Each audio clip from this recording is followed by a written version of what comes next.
Second. All in favor? Aye. Opposed? Okay. Official business, discussion of pending or contemplated litigation claims and demands. Mr. Esplin. And nothing to report to the board, thank you.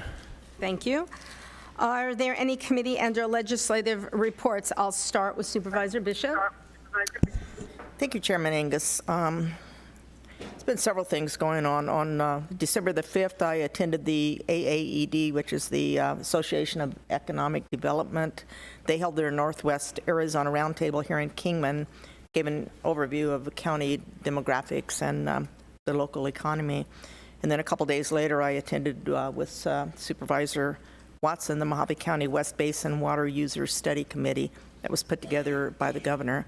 That was held at the state capitol, and testimony was given on the Wallapai Basin and an overview of a INA district, also known as the Irrigation Non-Expansion Areas, and Supervisor Watson will probably give more information on that. And then the following day, I also accompanied Supervisor Watson to the Mojave County Water Authority meeting down in Lake Havasu City. So there's a lot going on with water. And then on the 12th, I attended the Medium Caucus in Phoenix with the County Supervisors Association, and this was their respective final meetings for the year before the new year. So the Medium Caucus was given a presentation by the new Arizona Rural Director, Jack Smith, who used to be a supervisor in Yavapai County. He spoke briefly about his new role and what he hopes to accomplish for the state, including increased broadband infrastructure, workforce housing, economic development in rural areas.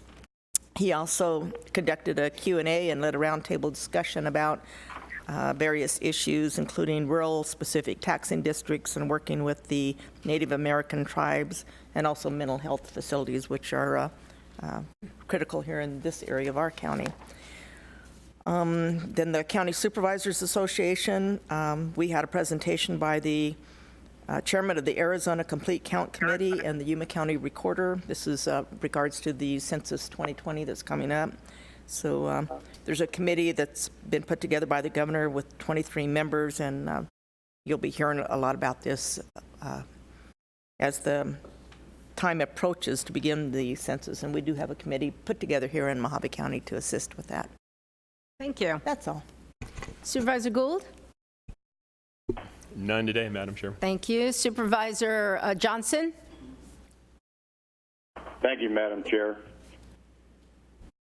I attended a meeting with disabled American veterans, and I'd like to report some of the numbers that they've come up with. As you know, we have a sublease with DAV down here in Lake Havasu. Now, these figures are for Lake Havasu and Kingman combined. Although Kingman has its own transportation office, Kingman falls under Chapter 27, which is in Lake Havasu, and they pay the expenses of running the Kingman office and for office supplies, equipment, etc. They rounded up the mileage of transportation because December hasn't come in yet, and they put in 240,500 miles. They transported over 1,300 veterans. Drivers' hours were over 4,000. Office staff hours were over 2,000. These figures are used to explain that if these local veterans had to hire someone to take them to appointments, clear the appointment with the hospitals and bring them back home, they would have to pay roughly $92,000 of their own funds. This does not include the office hours and the help that they give the veterans to help them apply and get more benefits that they're entitled to. We also had a NACO IT standing committee meeting. The technology blueprint update. The blueprint is focused on 7 pillars of engagement, and they approved the technology blueprint. The TechX exchange program is part of the 7 pillars. This will allow IT leadership to communicate on important and pressing matters of IT and security. IT leaders can go there for job description, toolkits, policy templates, etc. They are also working on a News of the Day section as well for IT leaders. They hope to get this running by the end of January. Cyber insurance potential, discuss an augment agreement, and they're still researching that. Some counties do not have access to this, and others get it through their state insurance pool. They hope to bring this back to the IT board in the next coming months to see if NACO wants to go forward. The 2020 webinar schedule, they want to offer technology webinars every month. The first one will be on National Cybersecurity Review and Self-Assessment. 2020 priorities, develop an online technology hub, which will be a trusted resource for county individuals. Private sector can submit ideas, but access is limited to county officials. 2, provide cybersecurity services and programs, a cyber risk collaborative. 3 is develop IT leadership, talent acquisition, and retention sources. Data governance, files can be saved all over the place and outside the county network, which can be unsecure. They want to create a safe and secure governance for files so they do not go outside the county boundaries. The National Cybersecurity Review, it's an online assessment tool. They've been doing that now for 7 years. There are 6 different areas of questions. You sit down with IT security folks and you go through the series of questions. The tool is only open from October 31st through December 31st. It helps you see where you are on a national security basis and areas of weakness. They compare all counties and how they compare against each other. You can see if you fall above or below average in certain areas. It will then prioritize based on what is most important to work on regarding security for your county, and they will send out the link after the webinar for all counties that are interested. That concludes my report, Madam Chair. Thank you, Supervisor Johnson. Supervisor Watson. Thank you, Chairman Angus. Quite busy on the water issues the last couple of weeks and a couple of weeks into the future. On Monday, December the 9th, Supervisor Bishop and I attended the Mojave County West Basin Water Users Study Committee, and Kathy Tackett Hicks, on behalf of the Peacock Mountain Ranch Pistachio Farms, did a fine presentation on what is occurring up there and in that area. Of great notice for us is the willingness of Peacock Farms to use retention basins and animal corridors, and went through that in pretty good detail. We also had a small report from John Summers, which is the Wallapai Farms, of their use of best practices and subsurface irrigation.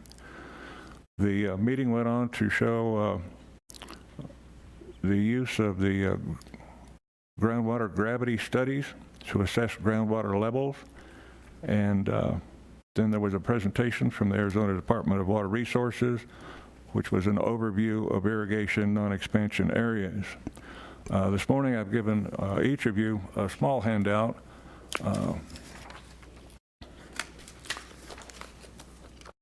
Acres under cultivation in the Wallapai Aquifer is our best attempt to identify those numbers of acres that are currently being cultivated. That number is about 5,770. Those numbers will be changing, I'm sure, over the next couple of years. We also have the possible build-out. I'm hesitant to give out this to the public because it's a work in progress. These numbers may not be correct today, as they may have changed over the weekend or even last month, but it does give you an idea of the amount of acreage under tillage. And in this handout, there are some aerials of the Wallapai Valley Farm, the Blanchard or Barberich Farms, and the Peacock Mountain Farms. So it gives you an idea and a visual of what's going on out there. The other handout that has come with that is basically photos, just to show you what Mojave County and the city of Kingman are doing. The first page is in Valley Vista. That represents a large retention pond that is not quite finished yet. But I can tell you this, we had 5 inches of rain just a couple of weeks ago. That retention pond collected over 3 feet of water, equaling approximately 7 acre feet, 6 to 7 acre feet. That retention pond was able to catch that water, and as you can see, that water went into the aquifer in about 36 hours. So we're coming along, I think, in the right direction, because I wanted to make sure that our study committee knew how important it was to regenerate groundwater in the Wallapai Basin. I will go on to say that the retention basins is not a solution for the entirety of the situation out there, but I do believe it will help.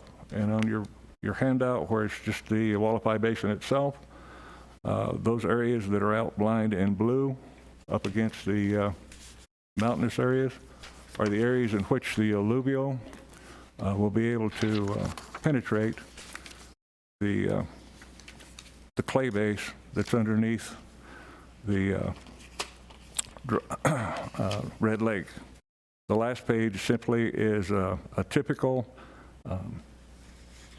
driller's log, and to the left it's been demarked a couple of places there of where there are different clay layers that are typical in drilling, and it's those clay layers in which we have to penetrate in order to get water regenerated into the aquifer.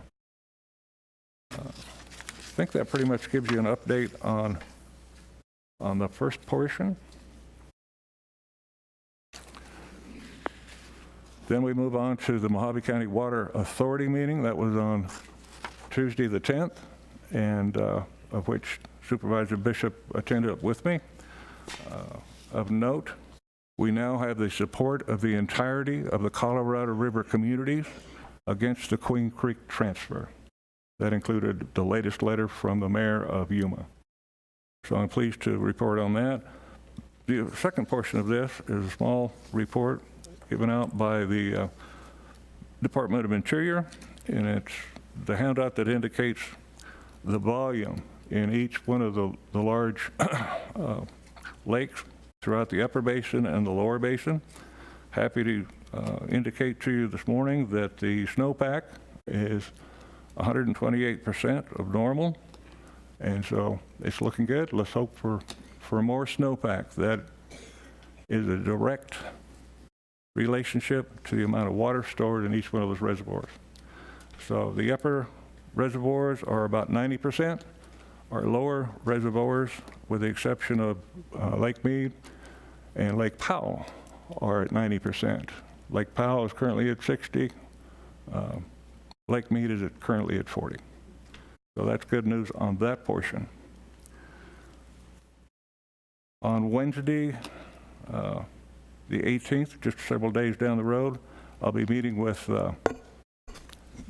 Arizona Department of Water Resources, Tom Buchowski, along with the Central Arizona Project Director, Ted Cook, and this is concerning the Lower Basin Drought Contingency Plan. I'll have more information after that meeting. Then on Wednesday, January 8th, 2020, I'll be traveling to St. George for the open public meeting of the pipeline project from Lake Powell to St. George. And I'm happy to answer any questions, but I think that's probably been enough. Thank you. Thank you very much. And I have nothing this morning, so we will move on now. Do we have a county administrator's report? Madam Chairman, I have no report today. Thank you. Thank you. I need a motion to approve the October 21st and November 4th, 2019 Board of Supervisors meeting minutes. So, second. All in favor? Aye. Aye. Opposed? On to the call to public. Those wishing to address the board at the call to the public regarding matters not on the board agenda must fill out and submit to the clerk a call to the public request to speak form located in the back of the room prior to the meeting pursuant to ARS 38-431.01H. A public body may make an open call to the public during a public meeting, subject to reasonable time, place, and manner restrictions, to allow individuals to address the public body on any issues within the jurisdiction of the public body. At the conclusion of an open call to public, individual members of the public body may respond to criticism made by those who have addressed the public body, may ask staff to review a matter, or may ask that a matter be put on the future agenda. However, members of the public body shall not discuss or take legal action on matters raised during an open call to the public unless the matters are properly noticed for discussion and legal action. Okay, I have several people signed up. First up, Armin Stang.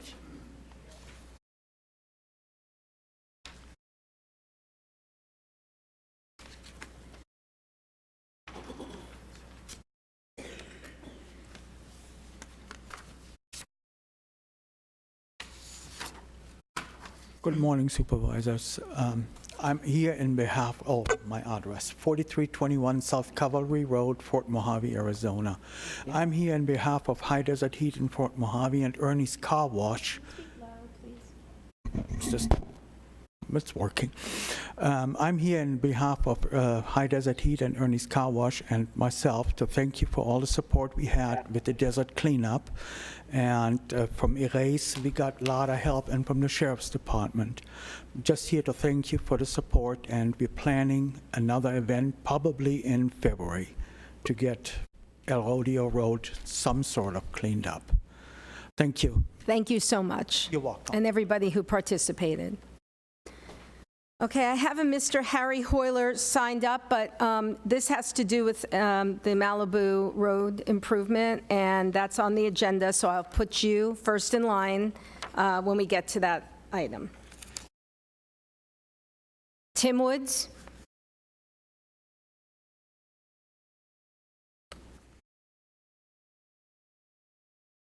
Thank you, Madam Chair, Board of Supervisors. My name is Tim Woods. I run Mojave County Fairgrounds. Wanted to give you a little update on the year so far at Mojave County Fairgrounds. We added a few more different events. The Renaissance Festival, done by the Friends of the Animal Shelter, was a very big success. Very proud of what it went. Last Friday we had the Sheriff Department did their first ever award dinners. We had 2 pro rodeos, Arizona Junior Rodeo. Every other month we have Kingman Junior Rodeo, and the Sky Doing roping increased to 2 more days. After spending over $80,000 in repairs and maintenance at the fairgrounds, expanded labor force this year, and I think it's for, and don't hold me to this, but I think for the last 5 years, the fairgrounds are going to show a profit around $72,000. So that is some excellent news right there. Next year, we've got a couple of things we're real excited about. First off, Caliph Insurance report that Mojave County Fairgrounds has made the top 10% of all the fairgrounds in the western part of the United States for non-reportable incidents. We're in the top 10% of the safest fairgrounds in the western part of the United States. I'm also working with Senator Borelli, who was just inducted into the Armed Forces Rodeo Hall of Fame, on doing a Veterans Day rodeo the weekend before Veterans Day, that the participants will be active duty military personnel. And we're looking to do a 2-day rodeo on that. And other than that, from my staff and everybody at the fairgrounds to everybody here, Merry Christmas. Happy New Year, guys. Any questions? Any questions? We can't talk, so we can't ask questions. Okay. But thank you very much, and Merry Christmas to you. Jennifer Esposito.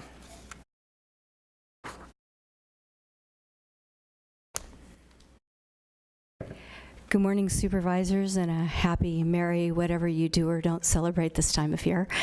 A couple of meetings back, an issue came up, and I believe it was Supervisor Johnson that brought it up regarding the Trump stock event. And I recall that the board directed staff to receive a report from the city of Kingman as to sort of what happened with that event. I was wondering if staff could confirm whether or not the city of Kingman had provided a report to the board. we'll talk after the meeting. Okay. In regards to that, Supervisor Johnson made a comment. He said that his concern was that the county could somehow be held liable for events that were held in the county if they didn't have a permit, you know, in regards to the relocation and the event being held on private property at a commercial business that had room to accommodate the event. And at the time that I listened to that, it occurred to me that really quite the opposite would be true. You know, unless an event was held at the county park, it would seem to me that the property owner would be liable, or the person putting on the event on the private property would be liable. In the, you know, in the Trump stock thing, she did have insurance, so the insurance would have been liable. What occurs to me is that if the county gives someone a permit to have an event and then something did go wrong, then the county would be liable because they've given it their blessing, official, you know, in their capacity. You know, today I want to really stick to the Arizona Constitution, and rather than the federal Constitution, United States Constitution. But, you know, the purpose of government, Article 2, Section 2, is all political power is inherent in the people, and governments derive their just powers from the consent of the governed and are established to protect and maintain individual rights. Of course, the Arizona Constitution, Section 2, also does guarantee the right to assemble for the common good. Now, one of the issues that was raised is, well, if you charge admission, you know, if it's a commercial event, well, I'd like to point out that both the Mojave Republican Forum and the Conservative Republican Club of Kingman charge admission to their events, which are also held on private property at restaurants. And there's no way to actually count heads at any of the, I mean, it's absolutely absurd for the county to pick an arbitrary number and then expect to enforce that number at every event in unincorporated Mojave County. How would you know? I mean, would you send someone to an event to count heads as people walk in and say, okay, no one else is allowed in unless someone comes out, or we're going to shut it down because one too many people walked in, or, you know, now we're going to determine what was in the common good, what we're going to protect, and whose speech we're going to protect, and we don't like this speaker, or someone didn't report this event, so it didn't happen. I mean, I'm just saying it's a bit absurd to me. Thank you. Okay, come talk to me after the meeting. Jim Morgaine.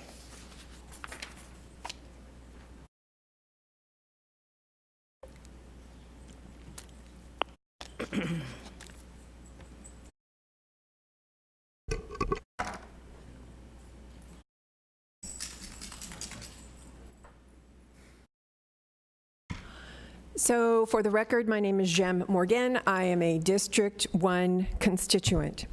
I haven't been to a Board of Supervisors meeting since Supervisor Angus spoke at our MCDCC meeting. And while I very much appreciate that she came to speak about common ground issues, there are 2 points that I need to follow up on. First, Supervisor Angus is wrong when she said Mojave County doesn't have a racism problem.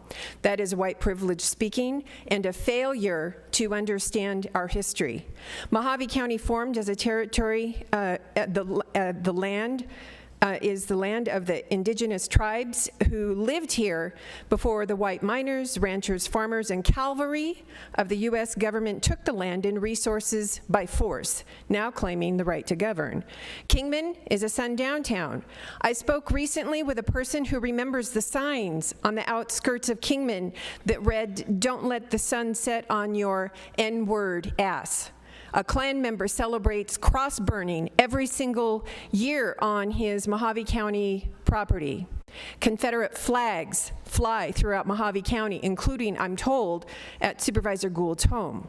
For clarification, the Confederate flag is on the Anti-Defamation League's list of hate symbols as a symbol of white supremacy.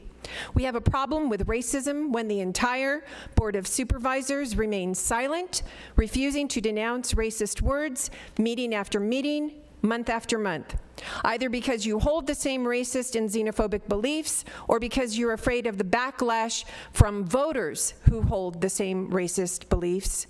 Supervisor Angus was also wrong when she said her words, even if she were to denounce Lawana Gillette's words, would mean nothing. The Board of Supervisors is the leadership of this county. Failure to denounce racism is a failure in leadership. Last week, The news outlet Arizona Central reported that Governor Ducey appointed Luana Gillette to the Arizona Board of Nursing. And when he was confronted with her racist Facebook rants, a spokesperson for the governor rejected Gillette's viewpoints. Quote, "These comments are not aligned with our views. We denounce them," unquote. So in case you don't recognize it, this is what proper leadership looks like. The laws may need to be reformed in order to remove people like Luana Gillette from the Board of Nursing, but Supervisor Gould could unappoint her from the Planning and Zoning Commission at any time, just as easily as he could remove that racist Confederate flag from his home. Thank you. Next up, Tricia Christopherson. At the end.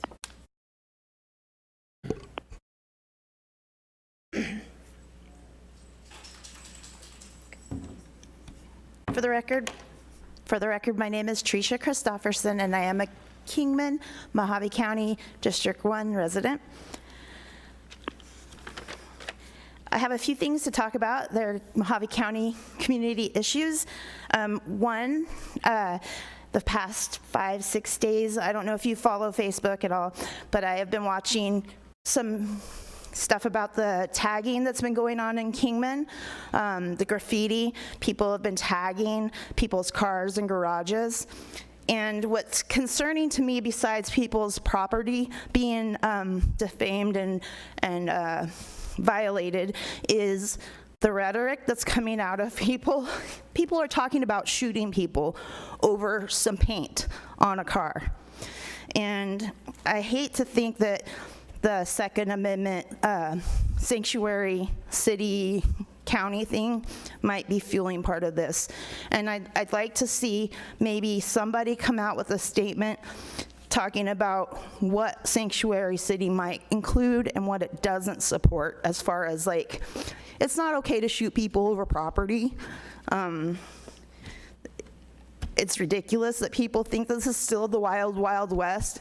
People don't understand that you can't go out and shoot people for tagging your car. When we're talking about the Gillette issue, I don't know, and I'm sure people, probably county attorneys, have addressed it, but I think when it comes down, besides my personal feelings on the issue, I hate to think about our county being sued over some of these issues.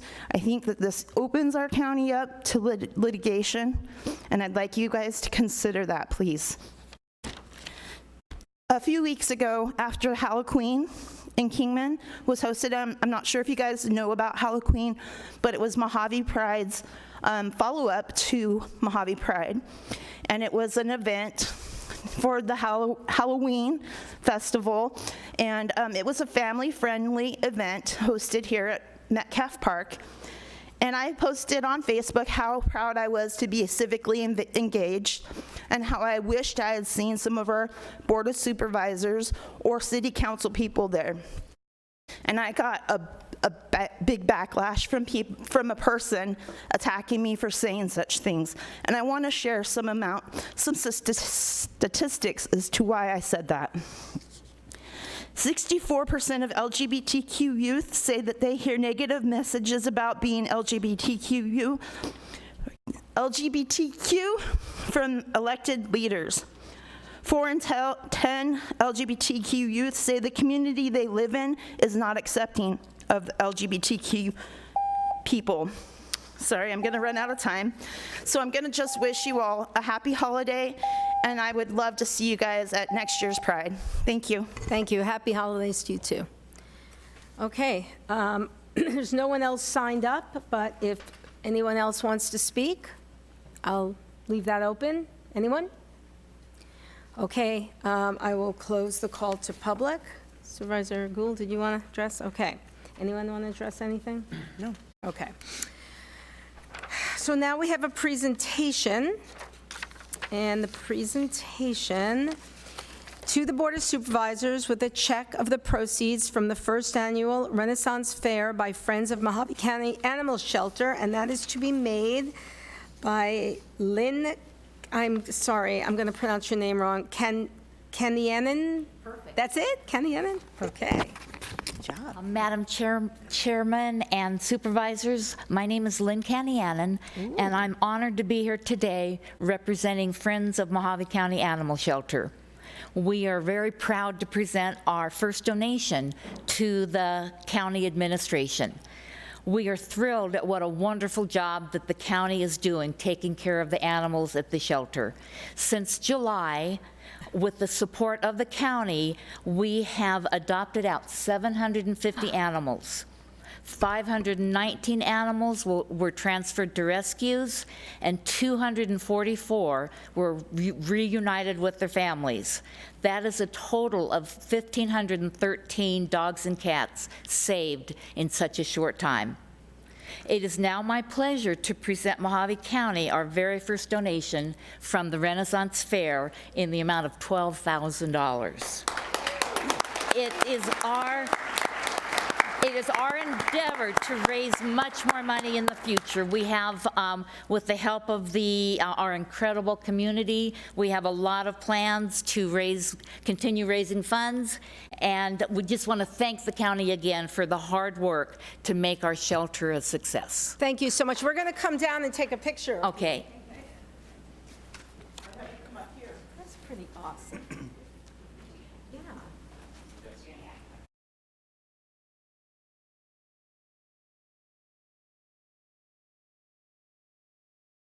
Did you want Ron and I in the front?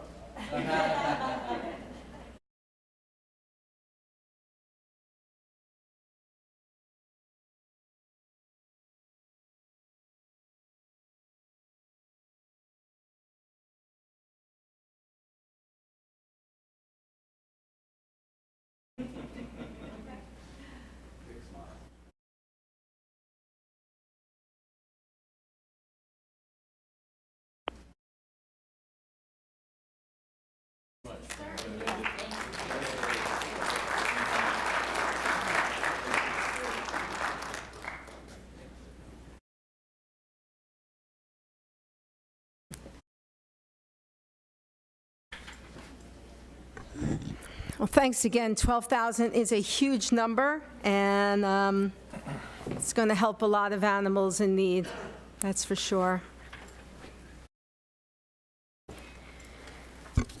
Okay, now the consent agenda. The consent agenda items 5 through 32, is that correct, 32?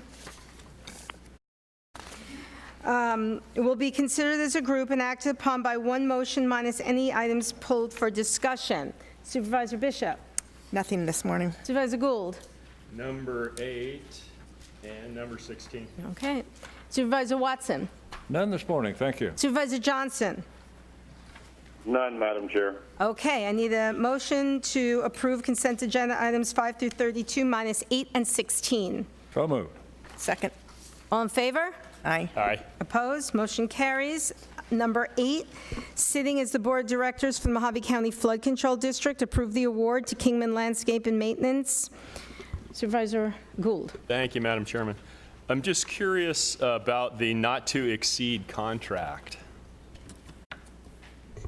Good morning, Chairman Angus, Supervisor Gould. This contract, it's a job order contract. We've gone out to bid already and basically established the rates for the work to be performed. In that process, we approach these contractors that have been approved through the procurement process and describe the work that we want done. They provide an estimate based on those rates that we have approved, that the board has approved. If for some reason they come in less than that, we only pay them for the work that's done. So we're estimating right now that it will cost this $88,753. However, if they are able to get the work done in less time or at less cost than that, then we would only pay the amount that they actually do. Madam Chairman. Yes. Sir, do the contracts ever come in less than the maximum amount? They actually do. Number of times, with these job order contracts, we actually have a maintenance supervisor that will observe and keep track as well. And basically, we go through, and if the work's able, he keeps track of the hours that they work on site. They keep track of it, and then they compare notes. And basically at the end, there's been a number of times that they do come in under budget. So what's the determining factor whether it's a fixed price contract or a not to exceed contract? So in these, and I might, I'll do my best, but I may have to call procurement for help. But basically, in a job order contract, we go out to bid. We tell them the type of equipment that we believe that they need, what type of services that those contracts will cover. Then they will basically propose prices per hour, per equipment being used, different tasks to be performed. And we have basically a catalog of those tasks that can be performed. Then on a specific job, we say, for this one, for instance, weed removal or trash removal, we'll say, okay, that's going to require this type of equipment, probably about this many hours to remove it, and basically put together a scope of work. Once that all gets tabulated up, we have an estimate. But if for whatever reason we have less hours, then we only pay for the work that's actually done. And on the alternative, a total price contract, that's a separate type of bid option, and generally just for a specific type of project. You know, hey, we want to build this over here. What's it going to cost to build this? It's a design bid build type deal. So I'm trying to figure out what the determining factor is between the two, because it seems like in this particular project that you could have got a fixed price bid. Unless the feeling is that the not to exceed job order contracting method produces a less expensive cost to the taxpayer. And that's generally the idea is one, we get that we go out to bid, so it's competitively bid among a number of contractors. But it also gives us the ability to act on the work quicker. By having that job order contract in place, those prices have already been bid out and approved by the board. So then it's just a matter of getting the final cost approved by the board. Whereas on a bid, we basically would have to, if we were to bid this out, it would be a 60-day process basically to say, hey, here's a project that we want to do, collect all those bids, go through, evaluate them, then present them to the board for approval. So the job order contract allows us to speed that process up as well. Thank you, sir. You bet. Thank you very much. Any other questions? Okay, I need a motion. Madam Chairman, I move that item 8 be adopted. Second. All in favor? Aye. Opposed? Motion carries. Number 16 is the monthly report for procurement activity between $10,000 and $50,000. Supervisor Gould. Thank you, Madam Chairman. Good morning, Chairman, members of the board. Becky, I'm on, there's a number 19 there, which is the Pegasus Group. Correct. $37,500 for training. Correct. Is that coming from the Mojave County taxpayers, or are we being reimbursed from some other outfit for that?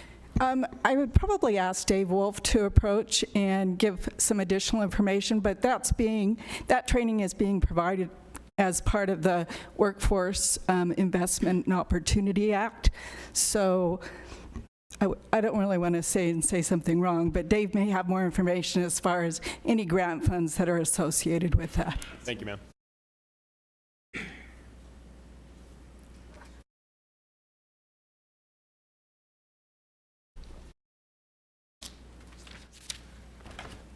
Good morning, Madam Chair, Supervisor Gould. The monies that they're receiving are for what's called an on-the-job training contract. So they're working with one of our clients through our workforce program. They've agreed to hire that person and provide on-the-job training. So I think they've hired 10 of our people so far that have come through. These are all federal funds, so there's no county funds involved. That was actually the root of my question. I wanted to know whether those were Mojave County funds or federal funds. Thank you, sir. Anything else? That's it. Okay, I actually have something on item 16. So we have, we have a purchase order for elections. that are all the renewal of license fees and ongoing maintenance fee for software and hardware. Isn't that in the budget? Is that always paid outside the budget like this? No, I believe those are included in elections budget each year, and it's just reported through the. So this is being paid from the elections, not from the county? It would be included in the elections budget that was approved by the board, and then on expenditures that are over a certain amount, they're listed on our procurement director's report to you. Okay, I just want to make, would you just confirm that for me, that that's coming Absolutely, right? That's I coming can. out of elections and not, general fund money? It was budgeted out of the general fund, but it comes out of the elections budget. Okay, Yeah, and I can verify that for you. okay, just let me know. Thank you. You're welcome. Okay, I need a motion for 16. Madam Chairman, I move that item 16 be adopted. All in favor? Second the motion. I'm now all in favor? Aye. Aye. Opposed? Motion carries. Okay. We are on to public hearings. This is brought to us by Ryan Esplin, our Deputy County Attorney. And it's, I'm going to open the public hearing, discussion and possible action to approve the adoption of Mojave County Ordinance 2019-02, an updated and new animal control ordinance, which will replace the animal control laws contained in Ordinance 94-1 and Chapter 4, Articles 1, 2, and 3 of the Code of Ordinances for Mojave County. And I do have one person signed up for this, Jennifer Esposito.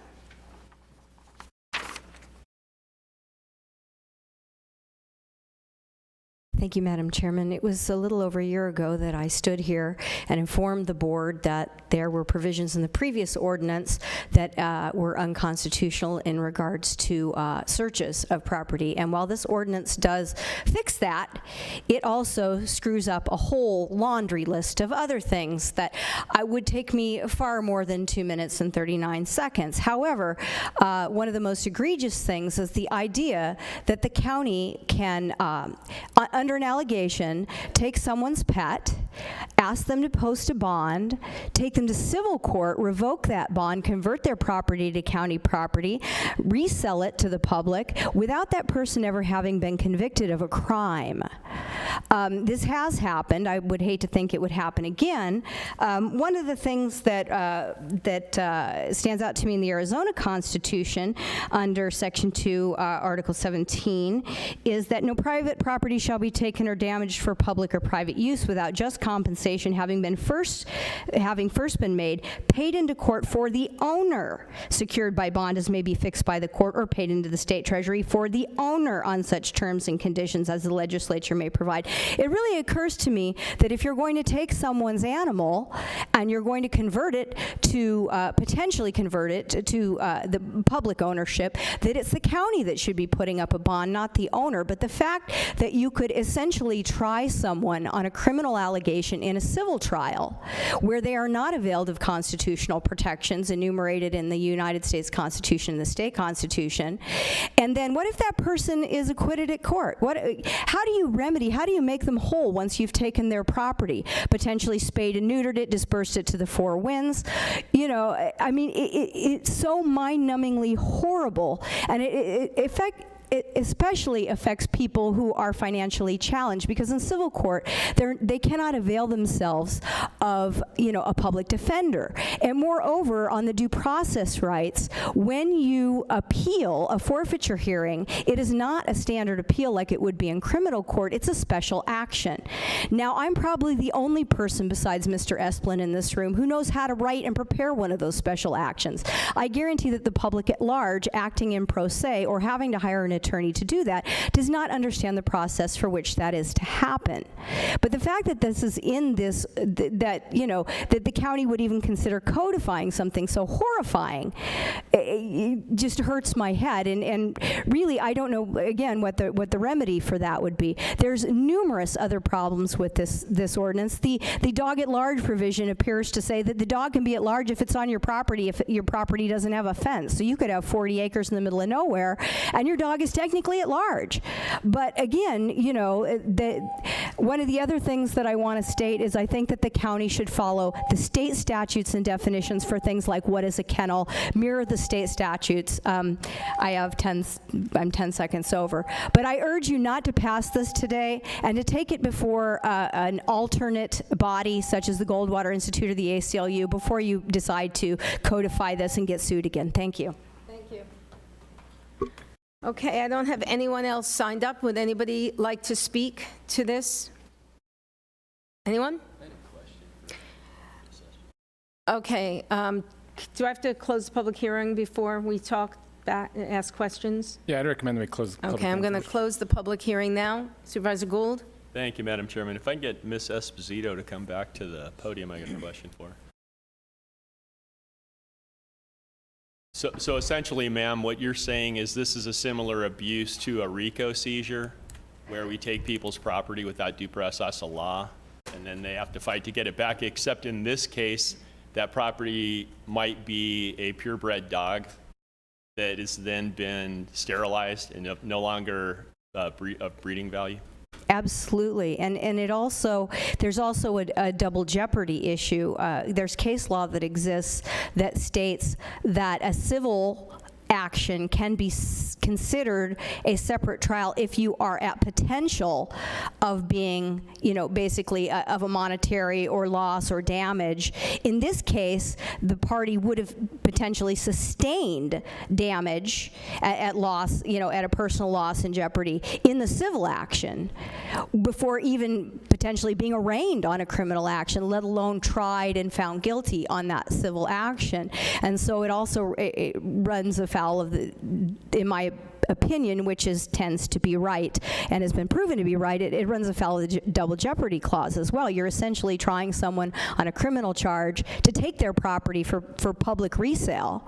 And if that animal was a purebred animal, you know, maybe it was, what if it was a show dog or a breeding animal that had potential value in litters to be had in the future, you've damaged that. You know, if the animal shelter were to spay and neuter that animal and adopt it out, and that person were to be acquitted at trial, how on earth would you, even if you could round it up and take it back, you've already reduced the value, the monetary value of that animal, and you know you've taken something for the public use or good, and you have failed to compensate that owner. I don't see a mechanism for that. There's another issue that did come up recently since this was proposed, which is the federal passage of the PACT Act, making animal cruelty a federal crime. And I didn't see anything in here that addresses how the county is going to deal with when it is a state county issue and when it is I disagree with the federal PACT Act. I think that was an overreach. But now you've delved into there is a federal law which someone may say is controlling. I would like to see personally that the county codify and address and define what is neglect and what is cruelty. I would say that neglect is failure to provide that which is needed, food, water, shelter. Cruelty has a sort of a mens rea aspect. In other words, I intended to be cruel rather than I just, you know, the dog's bucket got empty, so we took the dog because somebody was at work, you know. There's so many problems with this that have not been dealt with. But definitely the seizure aspect, you know, I was the executive director of a national dog registry for legislative affairs for over a decade on a volunteer basis. I spent all my volunteer time reading, reviewing ordinances at the state, county, and federal level across the country. So I've done this a lot. I've looked at this kind of thing a lot. Standard practice would be that people have the presumption of innocence, and that, you know, if the county is going to take control of their property, that property is evidence in their criminal trial. The county has no right to convert that property, which is evidence in the trial, and then get rid of it before the trial. It's common that the county or the city or whatever the big legislating body would be would make that decision to confiscate an animal very judiciously with the idea that they had more than enough evidence to sustain a conviction and hold that evidence, that property, as evidence until that person has exhausted their due process rights. Jennifer, I think we get what you're saying. Thank you very much. No problem. Anything else? Questions? Thank you, ma'am. Okay. Okay, I too received a couple of notes about concerns about tethering dogs when out front is intrusive government. Rural areas should not require this. If you, like you said earlier, if you have 40 acres and you have a dog, running around, a couple of dogs, what does that mean? That if it's not tethered up, somebody can call, complain, they confiscate it? I mean, there's still some things. I actually passed this ordinance around to a lawyer I know that specializes in animal, and she had some problems with it. So my preference would be just to table this for now, but that's just my preference.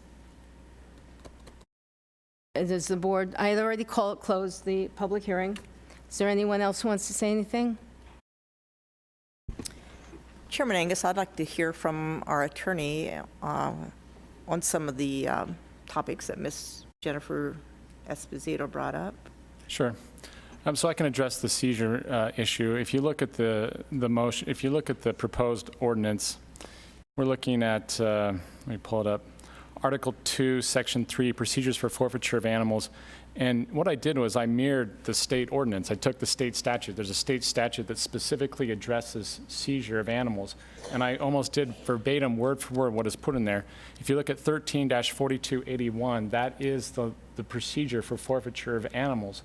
And so I followed that. I mean, one of the problems that we had with this ordinance was that there were some inconsistencies with the state statutes. And so what I did was I looked at the state statutes and tried to mirror those as closely as possible. There's some subtle nuances and changes, things of that nature. But for this one, I just took 13-4281 and did that. So if this is unconstitutional, then you're going to have to address this on a state level, because this is a state law, a state statute. The state legislature has passed that. And that's the procedure that we're following, that we're being proposed. As to the leash stuff, I mean, I took the definitions from Title 11. I took the definitions from Title 11 and applied those over to this proposed ordinance. So if you're talking about those things, you're going to have to also address some state statutes as well. But, but being a rural area, I mean, we don't have to mirror the state statute. If we do, then why would we have an ordinance at all? We would just go with whatever the state said. There's some areas where we can deviate, where they specifically say that we can change it up. If you go to 13-4281, for the seizure statute, it says at the bottom, a city, town, or county that adopts or has adopted an ordinance providing for bonding and forfeiture of animals. So that suggests that the legislature has specifically given counties the authority to make changes and whatnot. And we have that. You'll see that in some of these portions where there are some changes that allow that. Other times, though, the legislature doesn't give that authority to the county to change. So it just depends on what section you're looking at. I mean, this document is 25 pages long. So if you're saying, well, I just copied the statutes, well, I tried as best I could, but not 25 pages worth. There are variations from it. I mean, what I did was I took the original ones back in '94 and any changes we made, and then I took the Muni Code and I looked at those and I used it as my base. I said, okay, here is our base and here's what we got.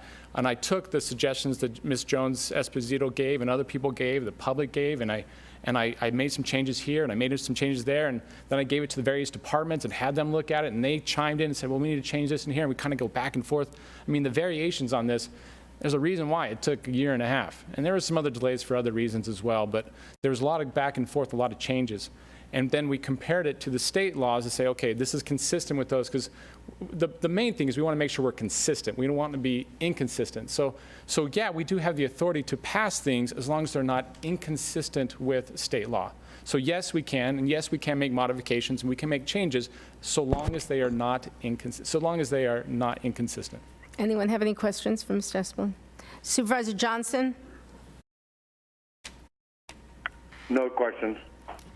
Madam Chair, if I could add a couple other things as well. We can table it, or we can continue this. I have no problem with that. I have no concerns with continuing it. I'd be happy to hear more comments and feedback, and I'll look at it, absolutely. But a couple things. I do encourage the supervisors to get this completed, to pass this ordinance, and to pass it before we try to repeal the Muni Code. That was on the consent agenda. We've scheduled a hearing for that on January 21st. This is to coincide with that. And if you look at the bottom of the ordinance, this ordinance will not go into effect until repeal of the Muni Code.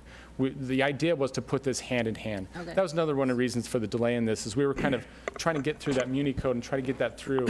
The idea is that this will go into effect when that is repealed. Okay, so we have till the 21st, so if we continue it until the first meeting in January, that would be okay with the schedule?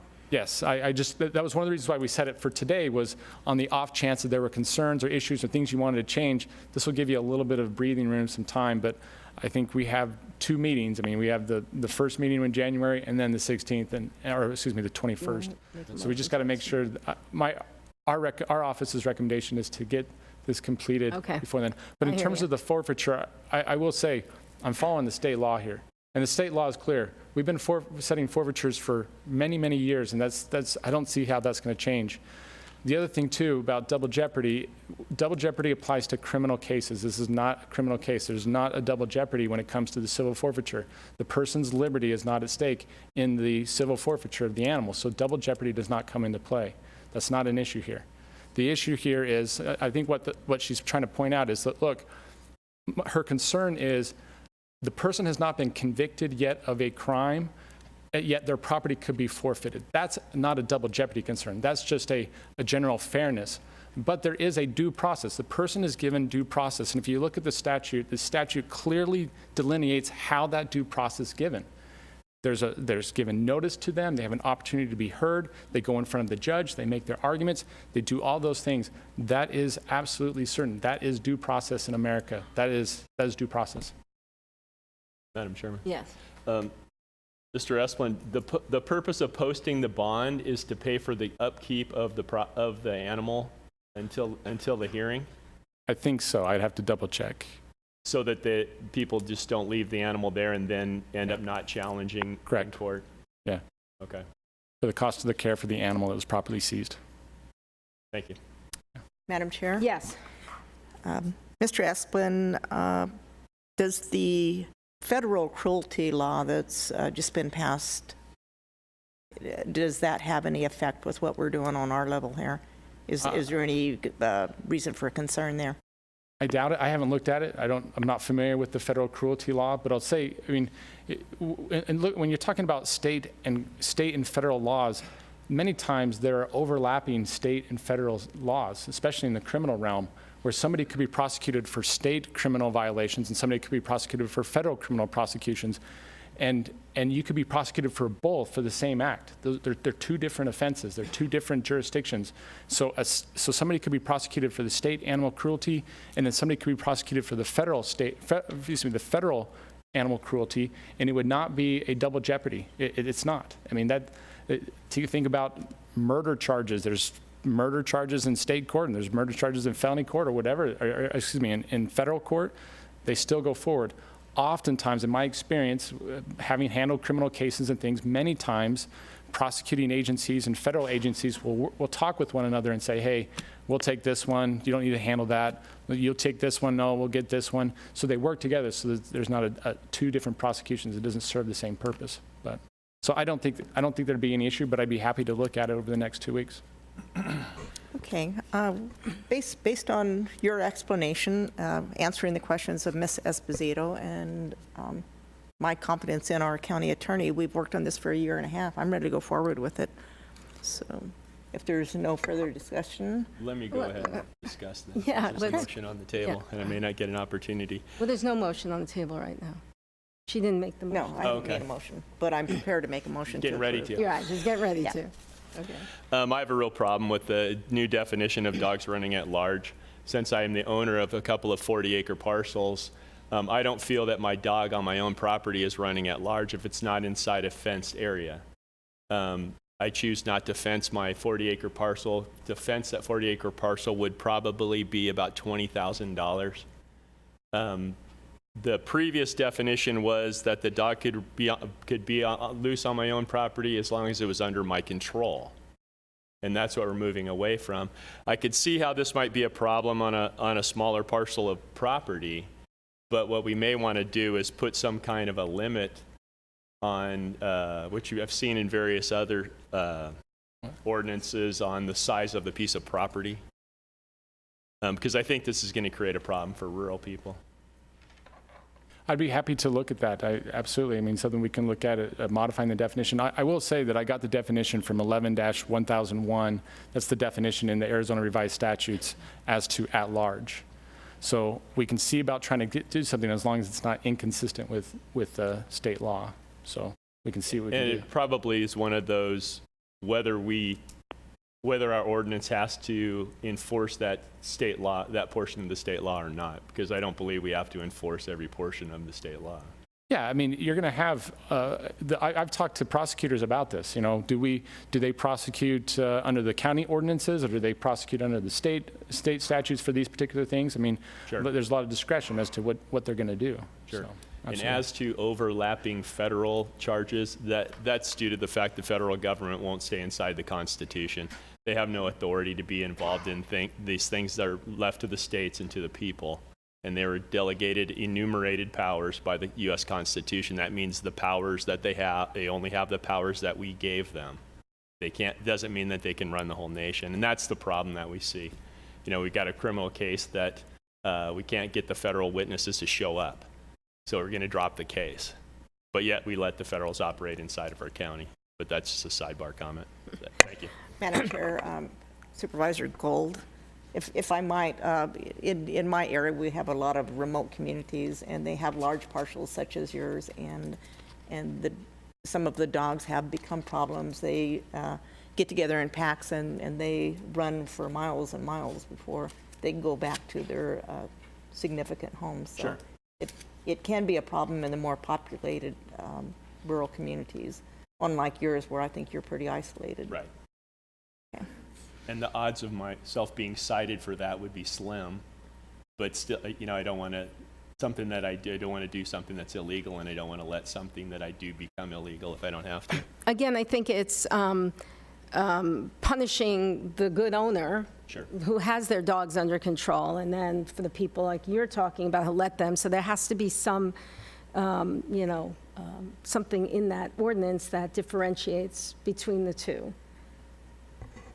So if, I know you're ready to go forward, Supervisor Bishop, but... I'm ready to go forward, but I'm okay if you want to I want to exert some of my white privilege here and ask for a continuance, right? Is that the proper? To continue, Continue yes. to the next meeting. I'll second it. Okay. Okay, we have a motion second. All in favor? Aye. Aye. Opposed? Motion carries. Item 34, we're to the regular agenda now. Discussion and possible action to accept staff's findings regarding the cost and operation of an incinerator at the Mojave Valley landfill for the purpose of accepting and retiring used American flags. Mr. Walsh.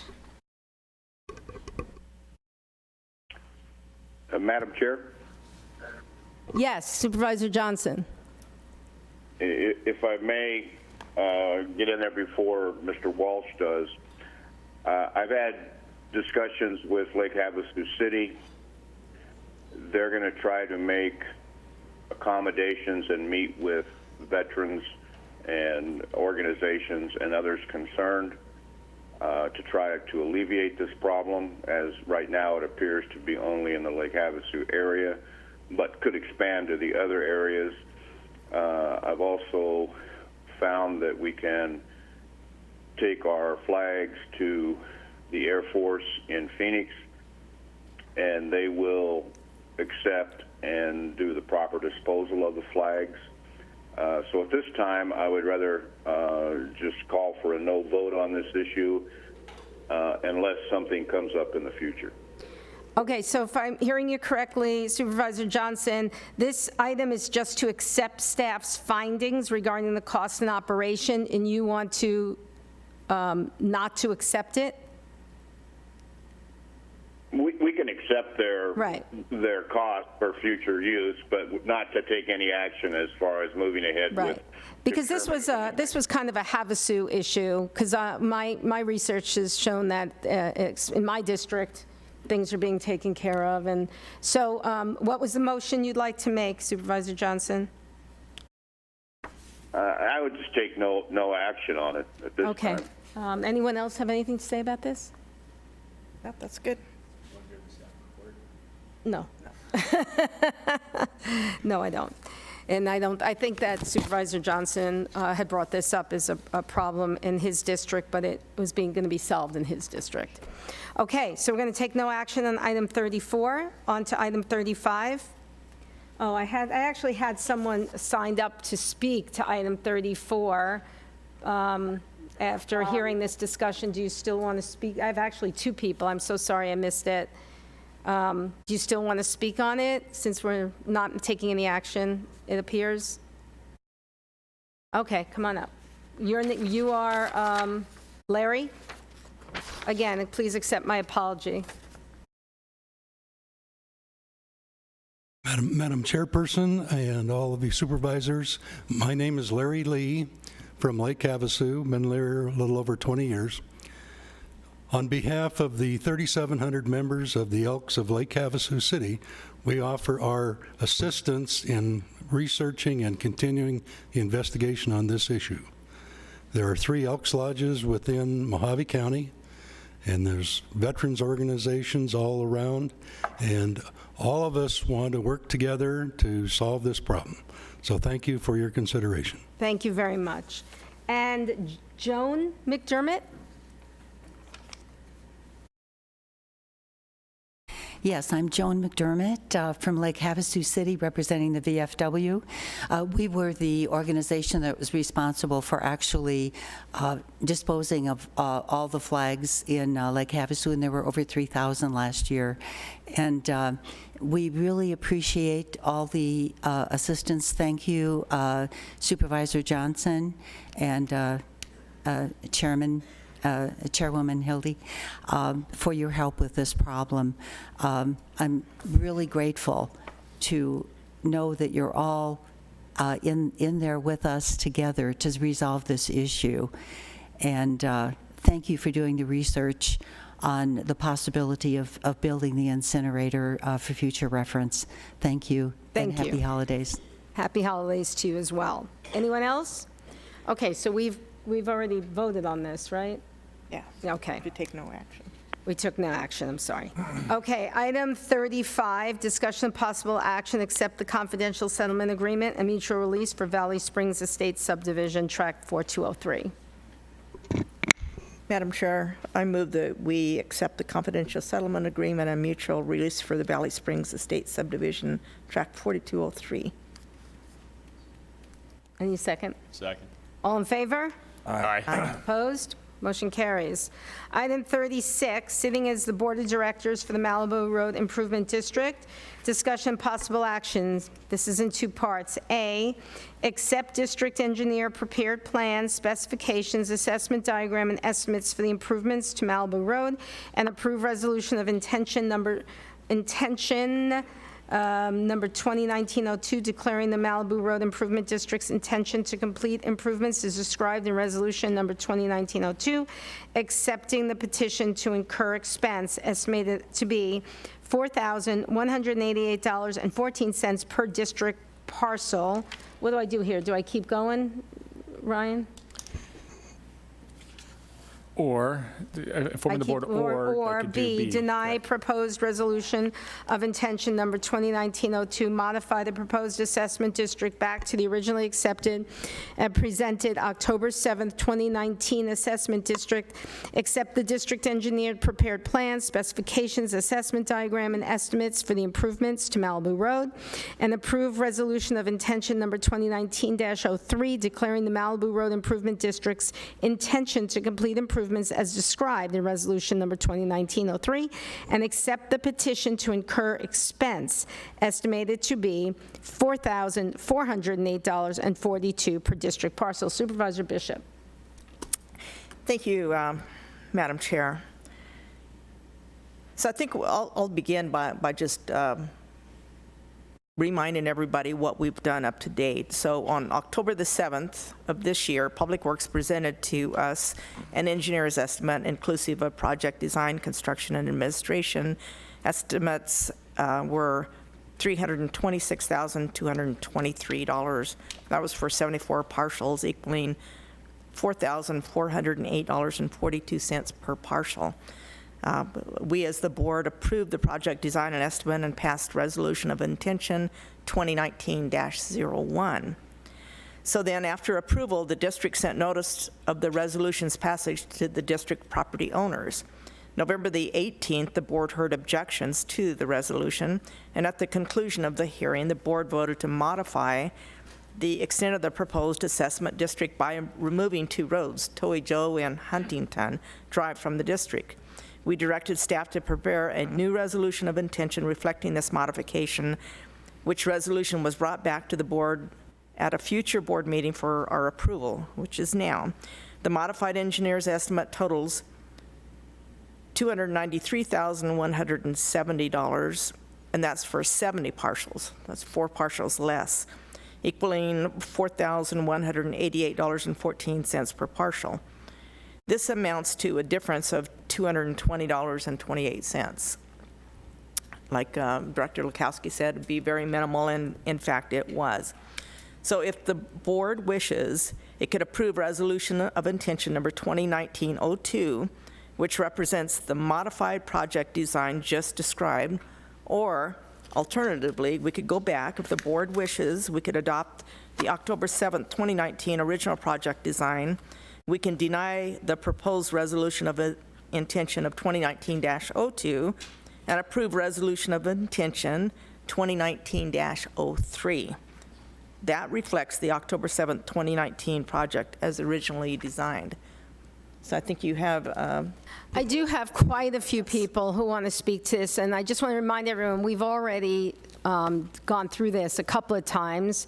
I see familiar names on this, so for the sake of time, if you are yay or nay, if you can say that, and you are granted 3 minutes, but if you're hearing it before you get up there, you can opt just to say yay or nay, if that's okay.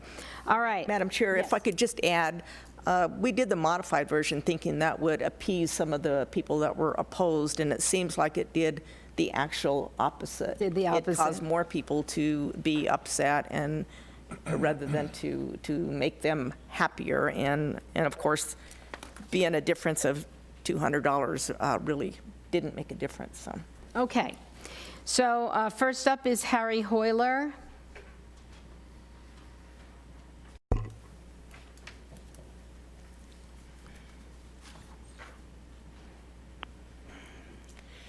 Good morning to the board, and before I start, Merry Christmas, and where's the snow? My name is Harry Hoyler. I live at 3285 Malibu Road within this district. I want to say I'm adamantly opposed to this project in any way, shape, form, or fashion. The price on this jumps around faster than any ping pong ball I've ever seen. This scares me. Even if the project is approved, I can almost bet that the amount we are seeing now will not in any way be adhered to. It's just not possible for this to happen. It just never happens, no matter what the project is. I want to submit to the board some photos that have been taken. You can put it up on the, oh, okay.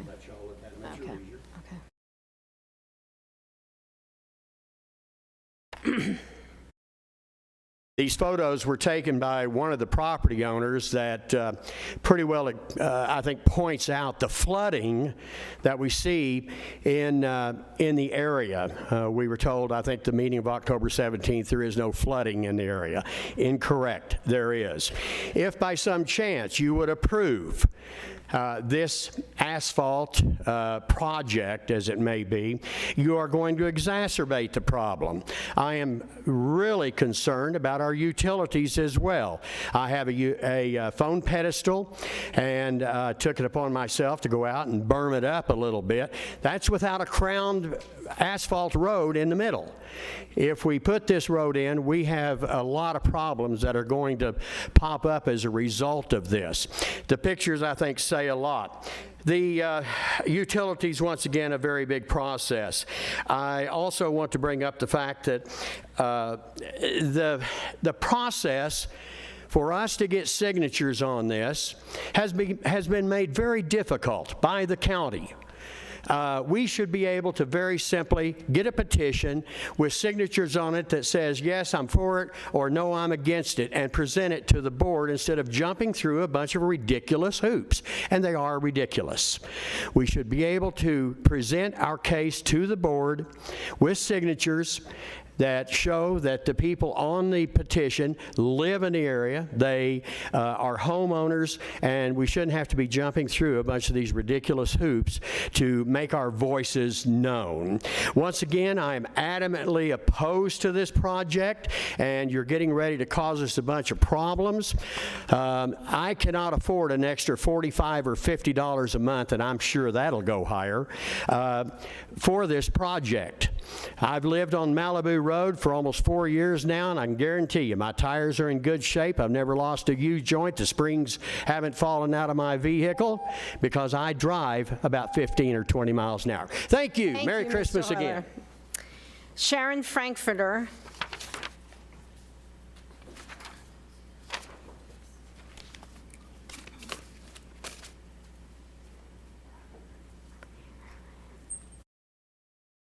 Good morning. My name is Sharon Frankfurter. I live at 3428 West Malibu, and I am also stringently opposed to this. I'm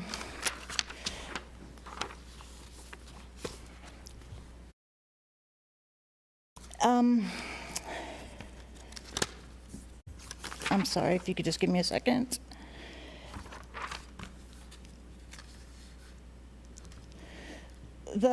This whole thing has been mishandled from the very beginning, not by any one person, and I don't think out of any kind of malice. However, there is a process, and it has not been followed. I think Mr. Gould pointed out that that first vote should have been just to form the district, not to vote on any, road. We didn't even have prices. What we voted on was $1,000, and that was not accurate. Now they've come back with $395,000, which includes an extra $100,000 for a financial advisor and a bond. We don't know if that bond is refundable or not. We don't know who the financial advisor is or what they do. We don't know, is there an interest rate if we don't have the money to put up. We don't know a lot of things. We don't know if that's a hard and fast $395 or, or if it's or if that's flexible. Like Harry said, can you turn that into $495, $595, or is that a contract that whoever does this has to stay with? The bottom line is that there are people who have that money and they want to sell their house and they want their property value increased. So they don't see it as a problem. Is it $5,000, $10,000? They don't care. But there are many, many, many more people. There are 22 people who want this out of the 74. But the other 52 do not. And the bottom line is we can't afford it. We simply cannot afford it. We don't live paycheck to paycheck. We live paycheck to 4 days before the next paycheck. We cannot afford, okay, I'll speak for myself. I cannot afford my medications. I run out of milk and bread and gas for my car before my next paycheck. Another $50 means what?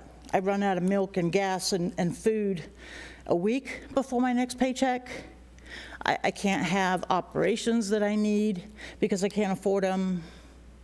How many things do you expect us to go without for a road? Thank you. Can I ask you, repeat that number again, how many you believe parcel owners are for it and against it? There are 22 people who, in the initial vote, 39 petitions were turned in. However, during the protest period, 16 of the 39 recanted, plus one person sold their property and moved, which leaves an actual total of 22 petitions in favor of this action. They had 4 months to get those 39 petitions based on a price of $1,100 and no interest. We were told no interest, okay? We had 3 weeks to come up with the 33 that we came up with in the protest. Okay. No out-of-town people. Thank you. Nothing. Thank you. Okay, and with that, I was going to save Mr. Constellato to the end, but, Madam Chair. yeah. Sharon, are you a property owner? Am I what? Do you own the property there? Uh-huh. Okay, thank you. 3428. Okay, thank you. Mr. Constellato, do you want to, I'll give you this if you want to speak at the end, because you are the original petitioner, or you want to speak now? Okay.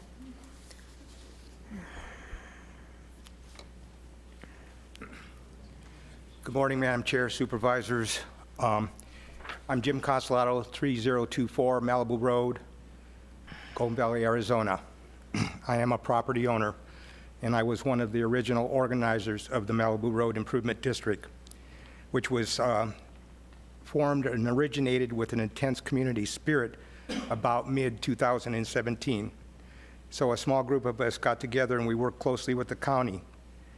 And after a period of time, we established the district legally according to the ARS statutes with a 53% majority of 74 parcel owners. I will say a lot of the information you'll probably hear today is inaccurate. Some of the numbers I just heard are not accurate whatsoever. So basically,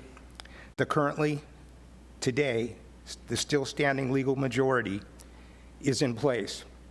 On November 18th, after almost 30 months in existence, after a legally defined official protest period, the district did not sustain a sufficient protest. That figure was 44.5%. So we still have a district, and legally, despite everything you're going to hear, if we follow the letter of the law, I am in favor of moving forward with item B. But anyway, the organizing committee from the very beginning never once departed from the highest standard of honesty or excellence of integrity, even in the face of adversarial and fraudulent attack, always recognizing and respecting the absolute right of and the voice of those opposing and protesting the improvement district.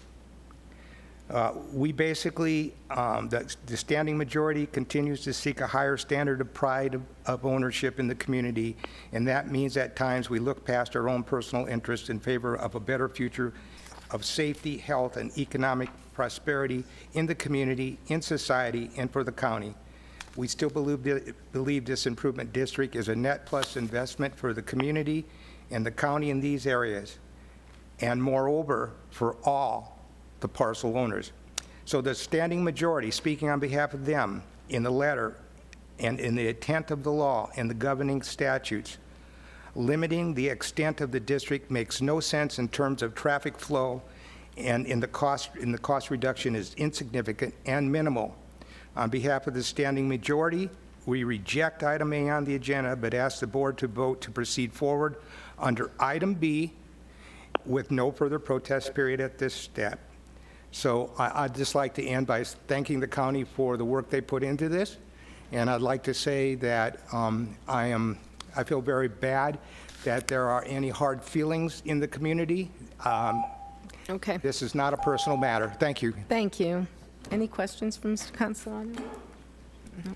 Okay, Stanley Lundstrom, I can't even, you're going to have to tell me what your name is. Stanley?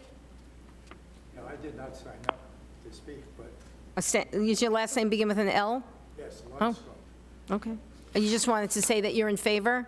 Okay, thank you very much. You don't live here, there. Okay, I mentioned that. okay. Thank you very much. JB and Wilma Wright. right. And they're on Malibu. You live on Malibu Road, and you're in favor? Do you want to come down and speak? I just want to say I'm for it. And I don't want to speak. Okay, but you're on the record that you're for it, for item B, for the B part, item B, the B part of the motion. Thank you very much. Bill Schlechter? He left. He left. Okay, he was in favor of B. Judy Thompson?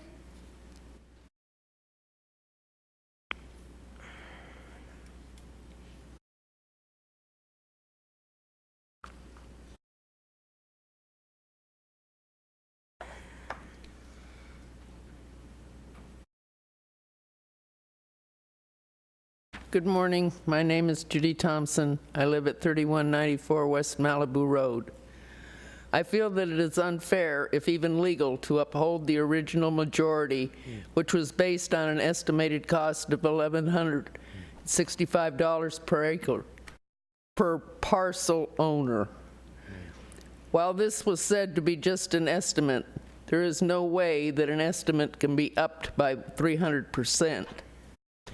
I feel we were duped into agreeing to this project based on false information, and I am sure that if another vote were taken based on the new $4,400 estimate, there would be very few parcel owners that would agree to the proposal. I, like my neighbors, cannot afford to pay for this project that will not solve any dust issues and will only cause more runoff during rainstorms. Thank you. Thank you very much, Judy. Clarence Holcomb. In favor. In favor of item B. Thank you. John Van Engelen. Did I get that right? You got that right, man. Thank you. Merry Christmas to the board. Merry Christmas to you. All right, I am opposed. Okay, my statement. First, I would like to refute the accusations of lying to the Board of Supervisors on 11/18. Here's the original canvas tallies, because I was on the committee to establish. There are all my yeses. Over 25 of them, all in ink. I delivered, okay, so here's the original canvas tally sheets for the yes votes, and I delivered at a later date to Jim a notary, had a notary party at his house. I told those on a recanvas to go there for a free notary if not done already. Now, to address the circulation of the protest letter packet, which included a personal detailed info sheet that explained a 300% increase plus 100% increase in bond interest from the 4 to 5% that was on the original petition to establish is now 8%. Those combined for 4408 plus 1656 would total $6,664 for anyone who was unable to come up with the $4,800 in cash. Our breakdown is approximately $1.65 a day. Those that are for the road broke it down to $2 per day. Our overall cost breakdown is $1,200 cheaper or less than Jim's. We never applied scare tactics or tried to mislead anyone, nor did anyone on our side claim the road was to cost $40,000 to $44,000 as claimed by their side at the Board of Supervisors meeting on 11/18. Our objective was simple: shed as much light on the process and to educate those who did not fully understand the added costs they would be liable for if those if they chose to have their properties assessed and liened. Apparently, that played a big part in those 16 owners to change their votes from a yes to a no. Okay. These actions we took brought on accusations of interfering with the legal process. Once again, the initial petition to establish figures for cost of the road and bonding percentage rates were at the least wholly flawed, highly inaccurate, and people are outraged. And who can blame them? This is not This is not personal. It is about an exorbitant cost increase. I asked the board to dissolve the existing petition and have those for the road recanvass with the accurate cost breakdown of $4,408 to verify that 51% still wish this project to move forward. I understand that those folks Thank you. I think your point has been... need to be legally removed from this petition because it's a legal process. Just because they're Thank legal. you, sir. Sir, your time is up. Thank you. Okay. Okay, Darla Proferis. Good morning, members of the board, Madam Chairperson. My name is Darla Proferis, and I reside at 3356 West Malibu Road. I am a homeowner. I've been a resident there since 2002. I chose Walnut Creek as it was a more affordable option for my family. A mobile home in the desert was doable, whereas a stick-built home in town on a paved road was not. The following year, my husband passed away, leaving me with 3 children to raise on my own, and I was just entering college. So I was very happy that I chose Walnut Creek, as I was able to maintain my home for my children all of these years. I was approached by Mr. Van Engelen some time ago regarding paving Malibu. His big selling point was the $1,165 sticker price. Though I didn't feel that was an unreasonable sum, I didn't feel it fit into my budget. I'm a 4th grade teacher at Black Mountain Elementary School. I secured a sub so that I could be here today because that's how important I felt it is. I signed the protest documents and followed the events as they played out. I have reviewed the map that was prepared by Mr. Lukowski and listened to his points during the protest hearing. Mr. Lukowski's map depicted the parcels that had signed the protest and noted with an X parcels that had protested after having initially signed the original document. As it stands right now, 55% of the people from Huntington all the way down to the end of Malibu do not want the project to move forward at its current estimated cost. I believe that 55% to be a low figure, as I have also spoke to some other friends of mine who live out of town and own property, and they were unaware of what was happening.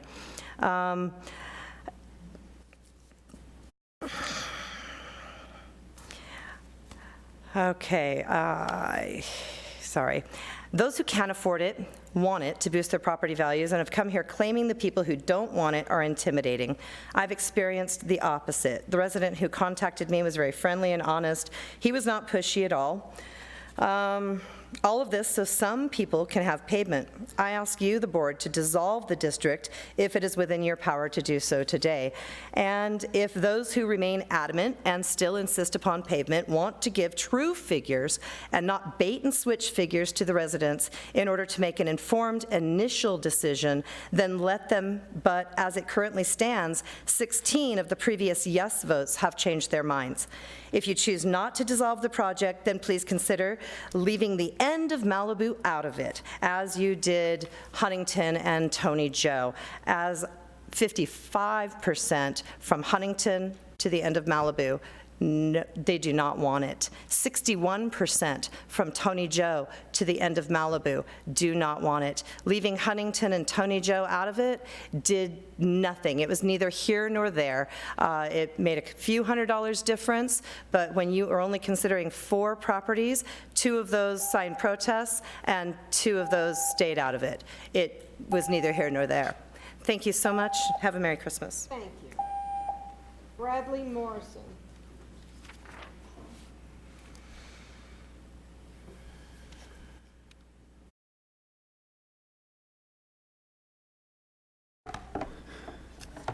Good morning. My name is Bradley Morrison. I live at 3284 West McConico Road, Golden Valley. This district was formed with a 2-parcel majority out of 74, based on an $1,165 total cost estimate. The current estimate is 3.5 times this figure. The normal process for the establishment of an improvement district as defined by the Arizona Revised Statutes requires a cost estimate by a district engineer before signing a petition to incur expense. But in this district, a shortcut was used by the county where the petition to form and the petition to incur expense were combined.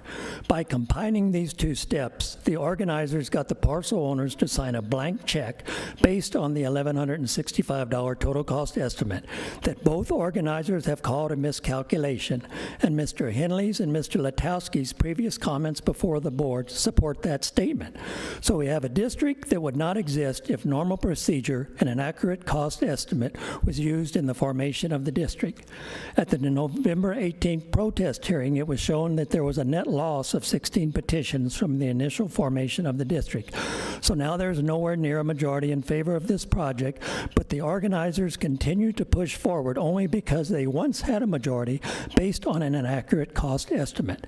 At this same hearing, Chairman Angus asked if it was possible or legal to do another vote since things have changed so much. Council Ryan Esplin stated, "You either create a district or dissolve a district. It is the board that actually does the dissolution of a district." Supervisor Johnson was concerned about dissolving the district because of the $7,500 engineering costs that the district is responsible for. But I believe if the organizers can show a majority with these revised cost estimates, the county could easily waive this fee or reduce the engineering costs by that amount since the engineering is already completed. Then a new district could be easily expedited if a majority is still in favor of this project. I believe it is time for the board to step up and do the right thing in a district that was flawed from the beginning. I ask the board to consult council and follow due process to dissolve this district and put the burden of proof back on the organizers to show they still have a majority at the new realistic cost estimates. I feel it is important to point out that this board represents every parcel owner in the district, and we are all equal. No one parcel owner should have any more influence on this process than any others in the district. There have been a lot of accusations of lies and mistruths against the opposition to this project, but I believe the biggest mistruth is the $1,165 cost estimate used by the organizers to form this district. And that's all I have, and I thank you very much, and you all have a good holiday. Thank you very much, sir. Tom Morrison.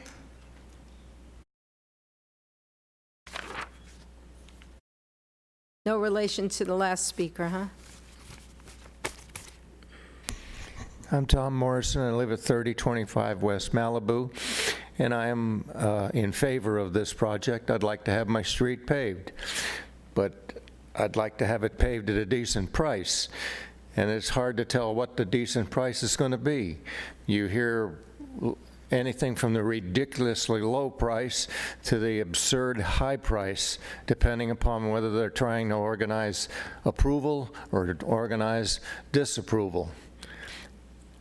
I really think that it's a tragic thing that something like this can't be done without making neighbors hate and against neighbors. We had a good neighborhood before this all started, and now there's a lot of people that won't talk to certain people, and it's tragic that we can't live the way the Lord wants us to live. Merry Christmas, and thank you. Merry Christmas to you too, sir. Barbara Smith.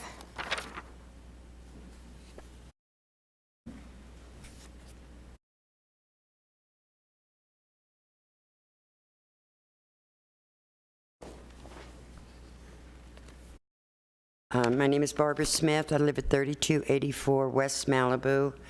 I was originally for this project. I was one of the original parcel owners that voted yes on the road improvement. Had I known then what would have occurred, I never would have signed. Never did I expect an estimate of $11.45 would inflate to over $4,100. I am not alone in these thoughts. There are many elderly people living in this community that are on a fixed income and are struggling to make ends meet. If this project goes through, they might have to make a choice whether to pay for medication or a road in front of their house. Some might think this is a bit melodramatic, but it is a fact. I feel that we were misled when we initially signed, maybe not intentionally, but nevertheless, here we are trying to make sense of why a project that will cause a hardship on so many people is being allowed to proceed. I reviewed the Board of Supervisors meeting that took place on 12/17/2018, and two of the board members, along with Mr. Lindstrom, who might add does not live here anymore, and had put his house up just about the time that the increase was. Excuse me, I'm sorry. Two of the board members agreed that the original estimate of $1145 was unrealistic. It seems like everyone knew except the people who it affected. I don't understand why this project was allowed to proceed. The bottom line is that we cannot afford it. We cannot afford to have this project go forward. Those who cannot pay the full amount upfront will have to pay in installments, again, a hardship. I never realized that when I signed up for this that it would take away my choice as to whether I could afford an increase of over $3,000 and very possibly more if this goes through. I hope that the board will take into consideration the points that I have tried to make and put a stop to this project before any more costs are incurred. Thank you. Thank you very much.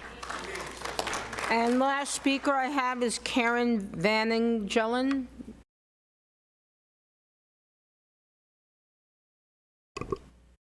Van England. That's all right, it happens a lot. Okay, good morning, Merry Christmas. When I signed the petition to establish the Malibu Improvement District, it was presented to all the parcel owners along with an estimate of $1165. I was aware that additional costs would incur later down the road. This cost was a misrepresentation to the parcel owners, creating a lack of trust.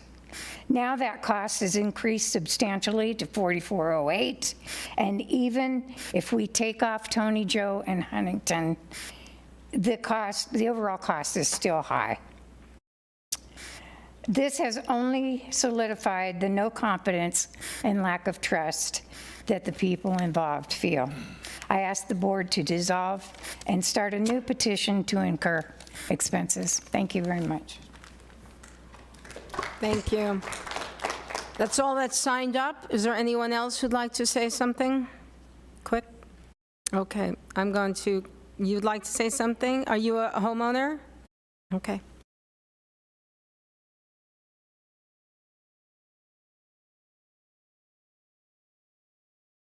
Please state your name and address, please. My name is Bridget Hoyler. I live at 3285 Malibu Road. And I just had a few things when we talked about that y'all were talking about leaving out Tony Joe and Huntington. I don't know if you're aware of the properties out there. These are wide streets. And I live on the corner of Tony Joe and Malibu. My address is Malibu, but I live right there, right next to the stop sign that is Huntington. I'm sorry, Tony Joe. And just thinking about the water and the pictures you probably saw, that water's going to flow there. How are you going to keep the asphalt on Malibu's that's going by Tony Joe or Huntington when we're having a downpour rain? That was my question, because that just every time someone would hit that, people already run the stop sign. Can you imagine if they're going fast and they go from dirt, then it's all flooded out. My driveway gets flooded out like to here by the time it's done washing, right at my fence line in next to the road. And I was just wondering that what are they going to do about when it gets to Tony Joe or Huntington, that it's just going to keep going next to the asphalt, and then when people are coming along, they're going to have to stop and put it in four-wheel drive to get over it. So it's like either, those tin horns that they put out underneath roads to prevent flooding, but that's something y'all need to think about. Okay, thank you so much. Thank you. Okay. What would you like to do, Supervisor Bishop? You want to hear from Mr. Latowski? Well, actually, I would like to hear from Mr. Lukowski and also from Attorney Asplund, but, you know, if I had the power, I would just make this go away because, you know, I print out every email I get, pro and con, and right now it looks like, Mr.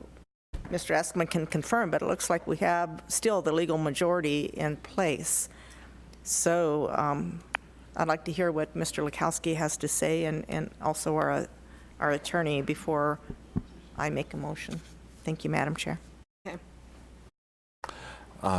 Good morning, Chairman Angus, members of the board. I did elaborate in quite detail with regard to the estimate and specifics of the projects that the district engineer offered, but really to summarize where we're at is the board, of course, is contemplating a resolution of intention, which really orders staff working for the district to facilitate procuring construction bids for this project. Backing up, this particular cost estimate that now has been presented under the resolution of intention represents that was part of the plans, specifications, and engineers' estimates that were sealed by an Arizona registered professional engineer, and were only possible when the district brought on board the district engineer.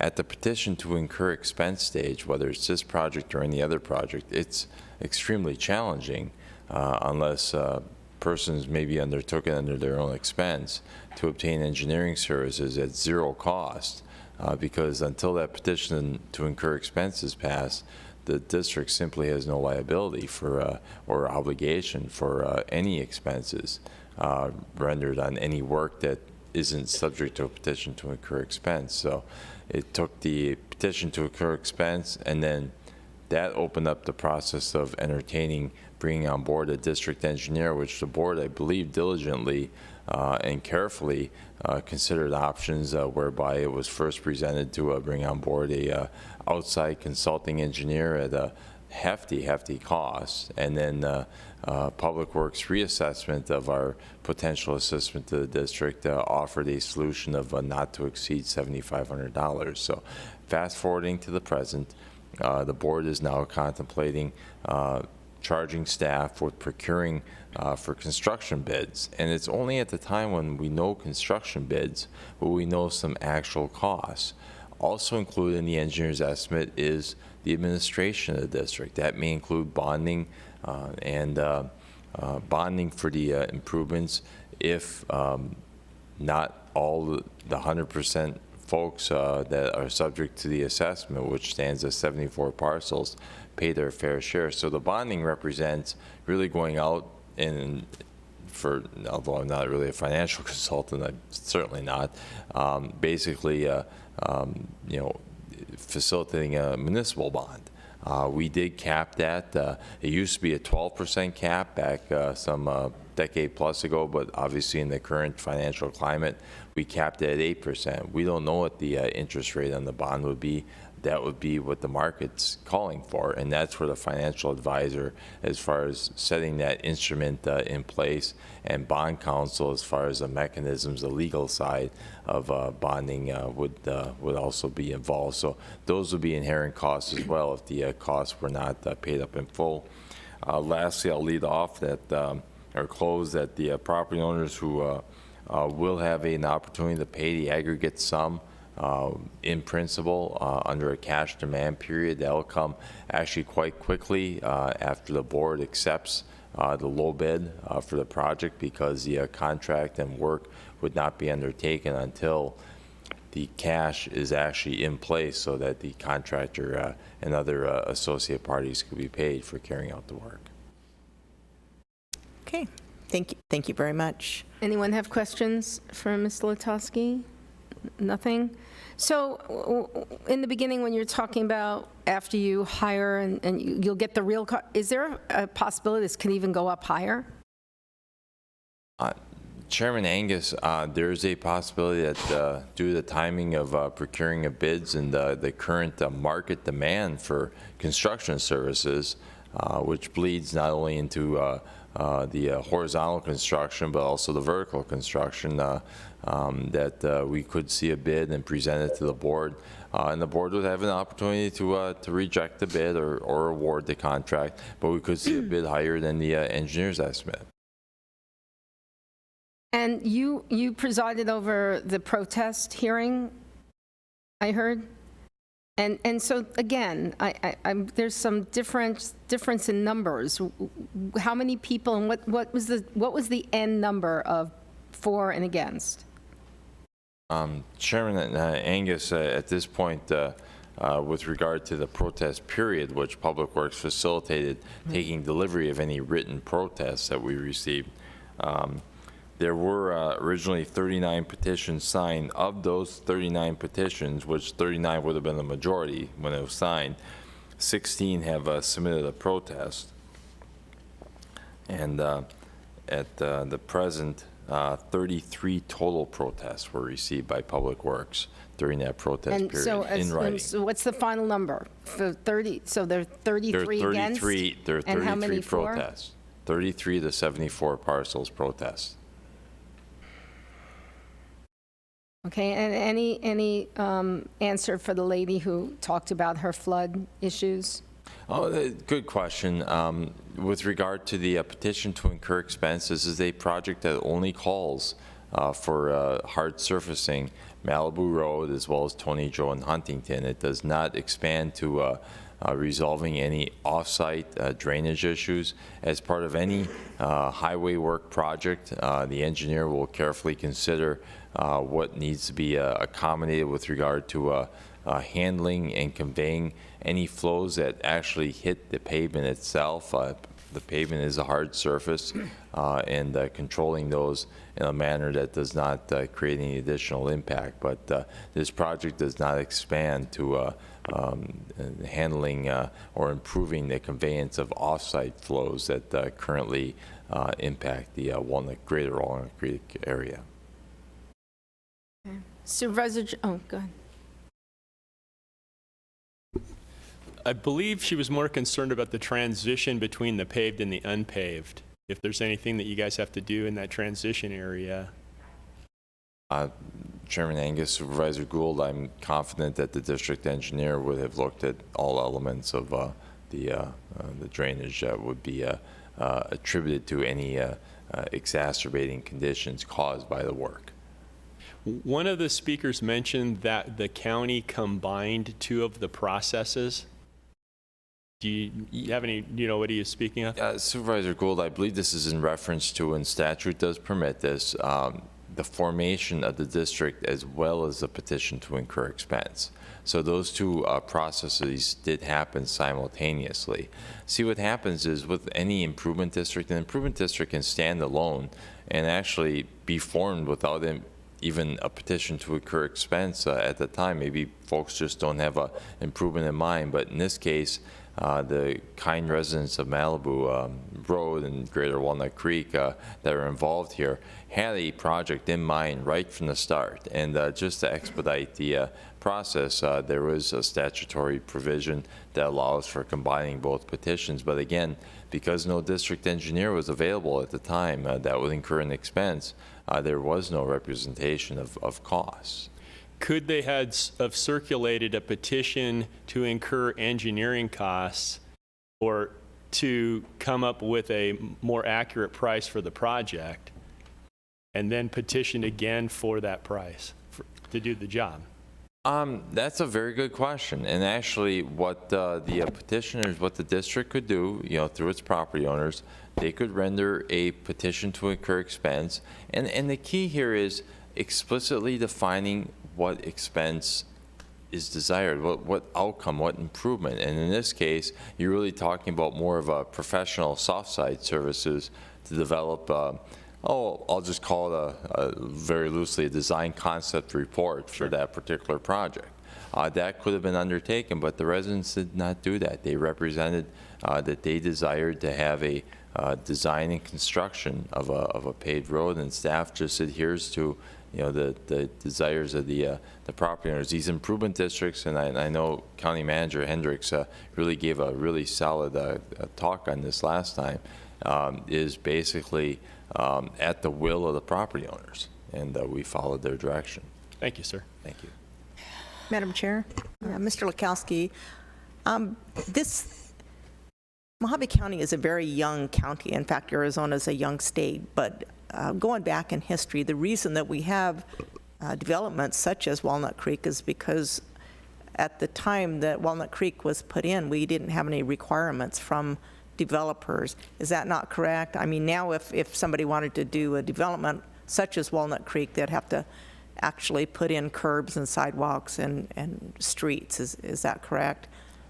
Chairman Angus, Supervisor Bishop, that is correct. The subdivision was not developed as per modern, subdivision standards, and that doesn't that exists, in many other places of the county.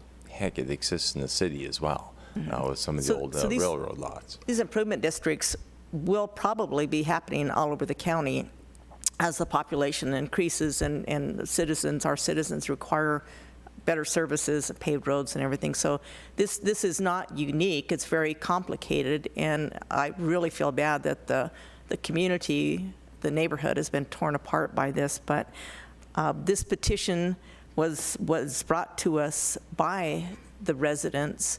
It's not the county's resolution. This is brought to us by the people, and it's my understanding that there's a legal majority, and I'll confirm that with Ryan, but because this is the people's petition, we have to go forward with whatever the majority wants. Whoa. Wait, no, please. If you interrupt again, we're going to have to ask you to leave. We're having a discussion now. Okay. If I may. Yes. Thank you. Let me just try to lay out what the law says as best I can and try to maybe dispel some of the concerns out there on both sides. First off, just to address Supervisor Gould's question about combining two processes into one, Mr. Lutowski is absolutely correct. This is not uncommon to both form the district and also do the petition to occur at the same time. It happens quite often just because out of a matter of convenience. Because if you're getting people to sign people, you might as well have them sign two documents at the same time rather than one. So that's often what happens. But there's pros and cons to do it, but there's nothing illegal about it. Also, to keep in mind, by law, when they sign the petition to occur, it has to be done before any expenses have been made.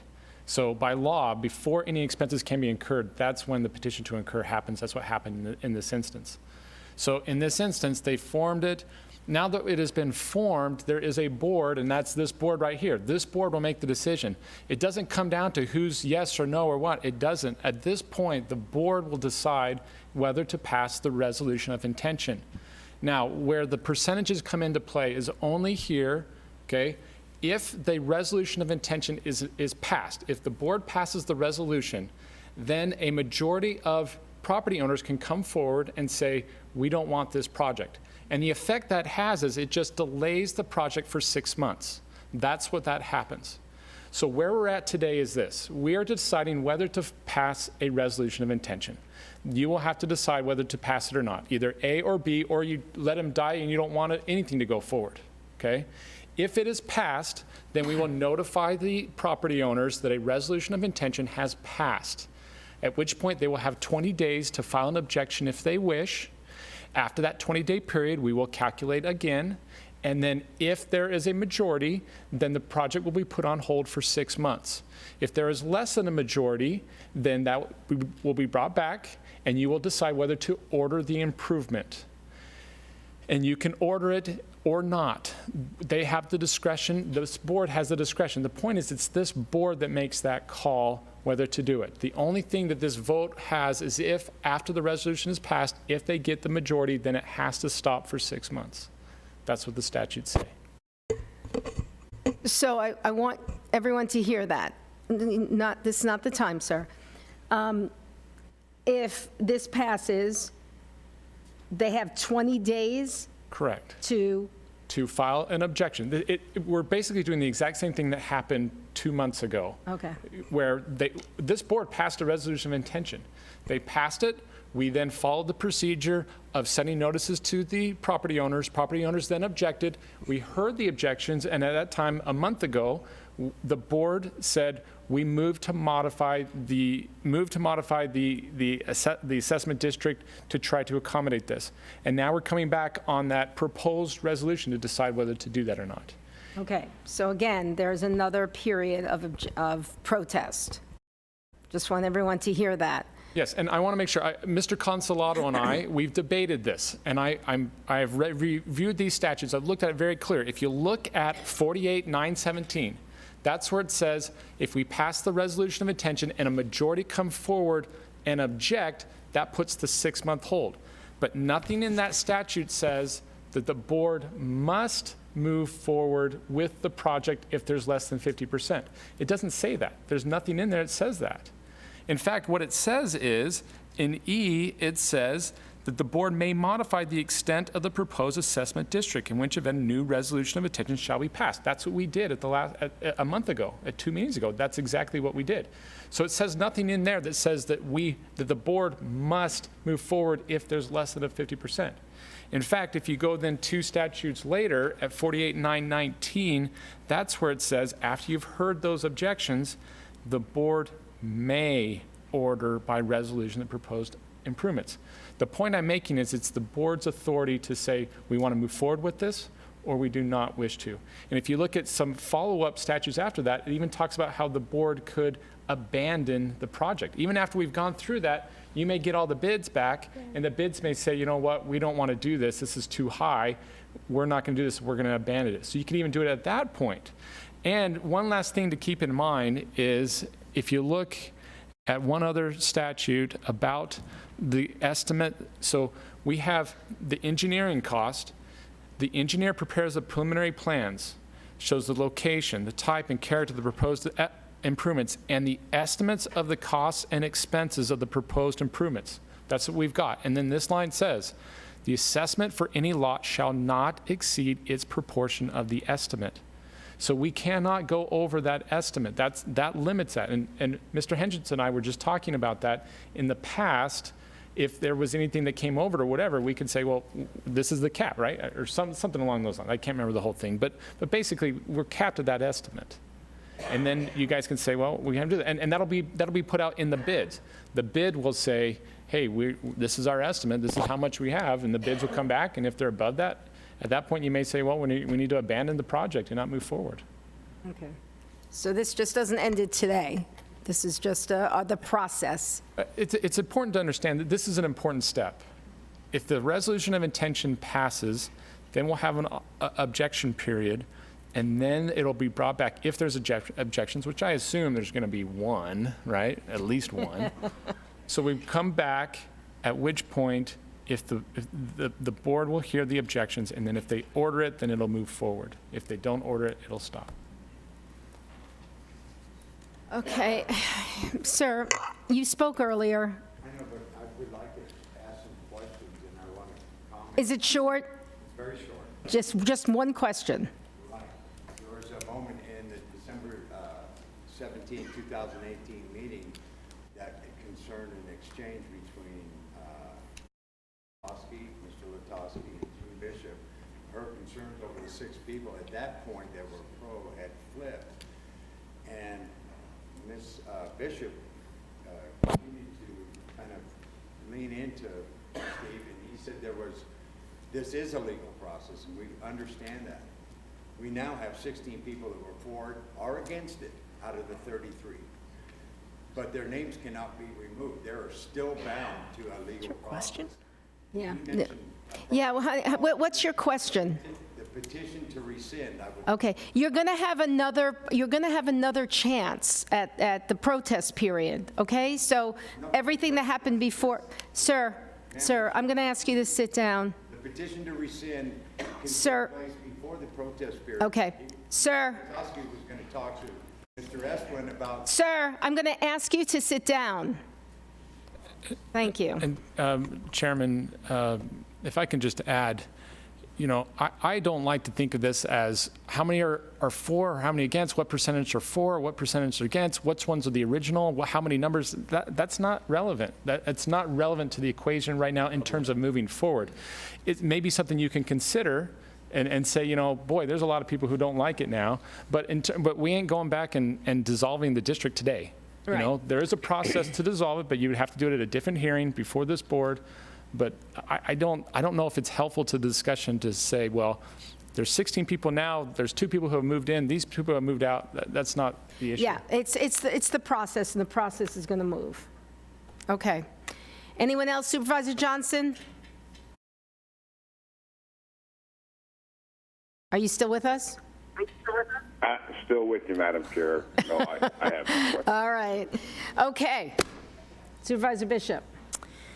I move that we deny the proposed resolution of intention number 2019-02, modify the proposed assessment district back to the original accepted and presented on October 7, 2019 assessment district, accept the district engineer's prepared plans, specifications, assessment diagram, and estimates for the improvements to Malibu Road, and approve resolution of intention number 2019-03, declaring the Malibu Road Improvement District's intention to complete improvements as described in resolution number 2019-03, and accept the petition to incur expense estimated to be $4,408.42 per district partial. Okay. Jenny, I have that written. Do I have a second on that? I'll second. I have motions. Let's do a roll call, please. Supervisor Watson? Yes. Supervisor Johnson? Yes. Supervisor Bishop? Yes. Supervisor Gould? No. Chairman Angus? Yes. Motion carries 4-1. Okay, so we are off to item 37.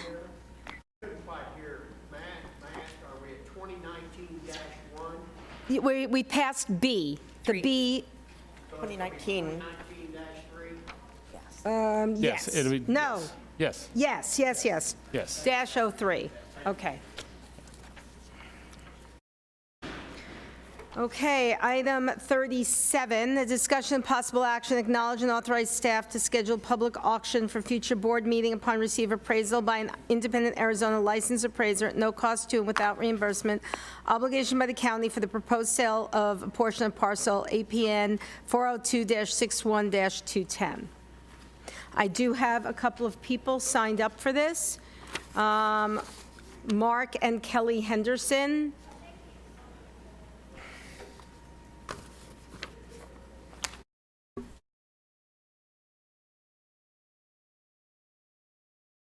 You the applicants here? Yes. Okay. Good morning. We live right next door to this parcel, and we would like to push it along Okay. and purchase the. Okay. Well, we have a supervisor out of her seat.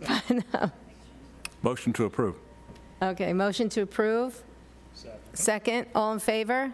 Aye. Aye. Aye. Opposed? Motion carries. There you go. Merry Christmas. Merry Christmas. Item 38, discussion and possible action, Public Works Department planning and operation for snow and ice control, as well as road status communication with the public during the November 27 to 30, 2019 winter storm event. One person signed up, and that is Christopher Schaefer from the Pine Lake Fire Chief.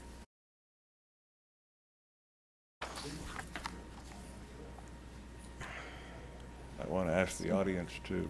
Yeah, can you, please, can you take your conversations outside, please? Good morning, Madam Chairman, members of the board. Director Latosky put together quite an informative packet. I have provided a response to you. I'm here to answer any questions on that paper, on that response. If you haven't had a chance to read it, I can read it to you. How long is it? It's 2 pages. That's okay, I think we've all sort of looked at it. Does anybody have any questions? You know, this was all because, you know, there was somebody who got up and had some issues with, you know, it was the holiday and stuff like that. And I think that our county has taken that into consideration. Yeah. And we'll try to do a little better job next time. I think that our county all around does a really fantastic job up there in the Wallapies when nature is out of our control. So, Yes, ma'am. Madam Chairman, the roads department personnel, they did a really good job. There was a lapse there that caused a little bit of issues.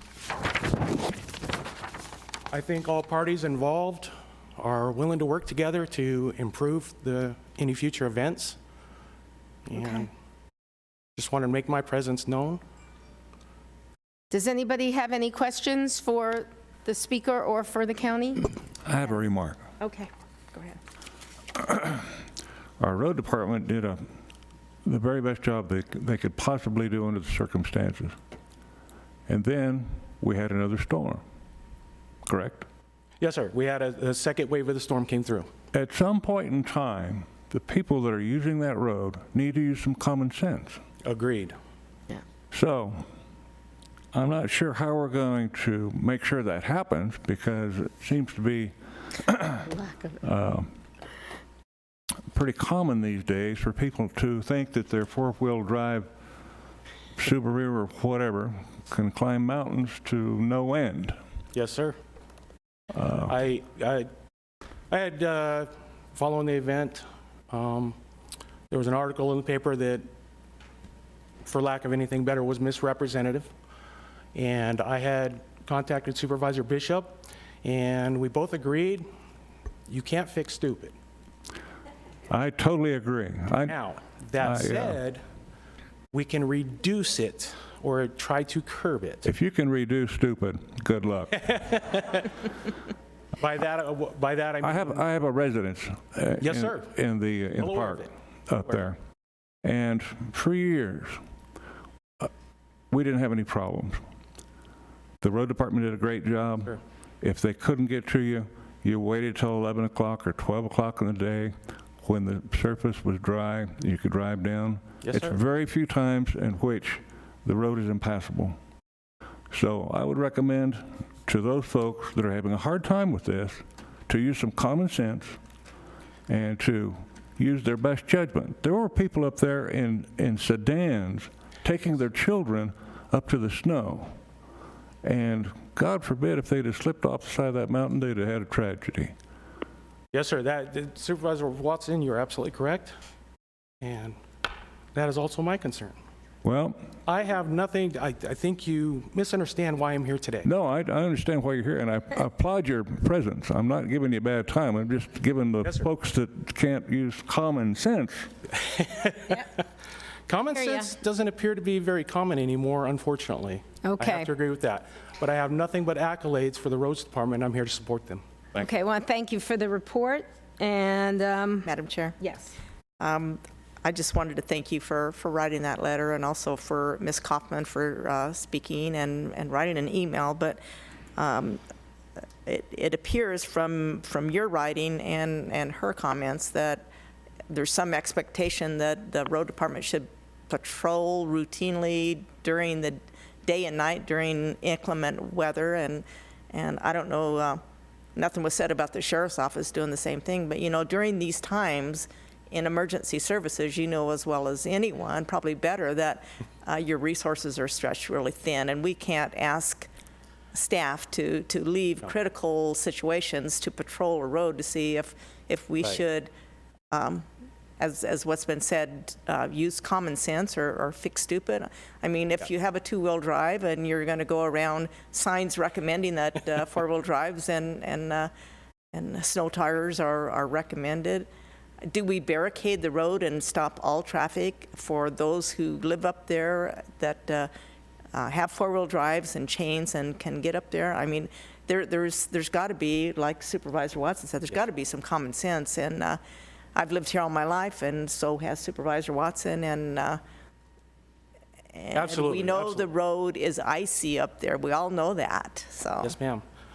Supervisor Bishop, I can't answer for the public and their actions. Maybe I can't. Dean McKee's in the audience. Maybe He he is. can tell us if he can As well patrol as risk Wallapai manager- Road better than others. His risk manager, Byron Stewart, is also in the audience today. Who's that? Risk manager, Byron Stewart, is also and he has quite the knowledge of events. True, but I don't think he patrols the roads. Madam He Chairman. does not. Mike wants to say something. We don't. Yeah, and one of the things that gets forgotten is generally these storms are county-wide. And, Indeed. I've been a public works director in my previous life, and I've always been incredibly proud of our public works department, and especially our road department and the job that they do, and the fact that they can actually dedicate men and equipment for that mountain during these snowstorms is incredible, and an incredible thing that the Board of Supervisors has allowed us to fund and has allowed us to have happen. But I only have gratitude for my public works department and for my road department, and also for the county sheriff's office on what they do daily, and especially in these inclement weather situations. And I think we all should be proud of them and take that into consideration. Thank you very much. Absolutely correct. Okay, thank you very much. Does anybody else have anything to say? Supervisor Johnson? No, ma'am. Okay, so with that, thank you very much. Okay, Merry thank you. Christmas. I believe we'll just, no action. Let's move on. This was just a report. Okay, item 39. Discussion possible action, approve and authorize the chairman to sign BOS Resolution Number 29143, accepting East Spring Valley Road from North Hackberry Road West for 1.28 miles in the Hackberry area. So moved. Second. All in favor? Aye. Aye. Opposed? Motion carries. Oh, you want no? Yeah. So, wait, let's start over. It's 3-2. Okay. Item number 40. Discussion possible action, approve the form of letter to be sent to the Arizona Department of Water Resources opposing the town of Queen Creek's proposed transfer of 2,083 acre-feet net consumption use of Arizona Fourth Priority Colorado River water entitlement from GSC Farm LLC to Central Arizona, and authorize Gary Watson, District 1 Supervisor, to execute the letter on behalf of Mojave County. Motion to approve. Motion approved. Second. All in favor? Aye. Aye. Opposed? Motion carries. And this is the last item of the year. What's going on? Feedback. And I just want to take this opportunity. This will be my last meeting as the chairman. It's been an incredibly exciting year. I want to thank the staff, Mike Hendricks and his staff, for doing an outstanding job, always there when I need them, saving me sometimes when I need them. And I want to wish everybody, our staff and the public, happy holidays, Merry Christmas, and a very happy, safe, and healthy New Year. And with that, adjourn. Merry Christmas. Merry Christmas.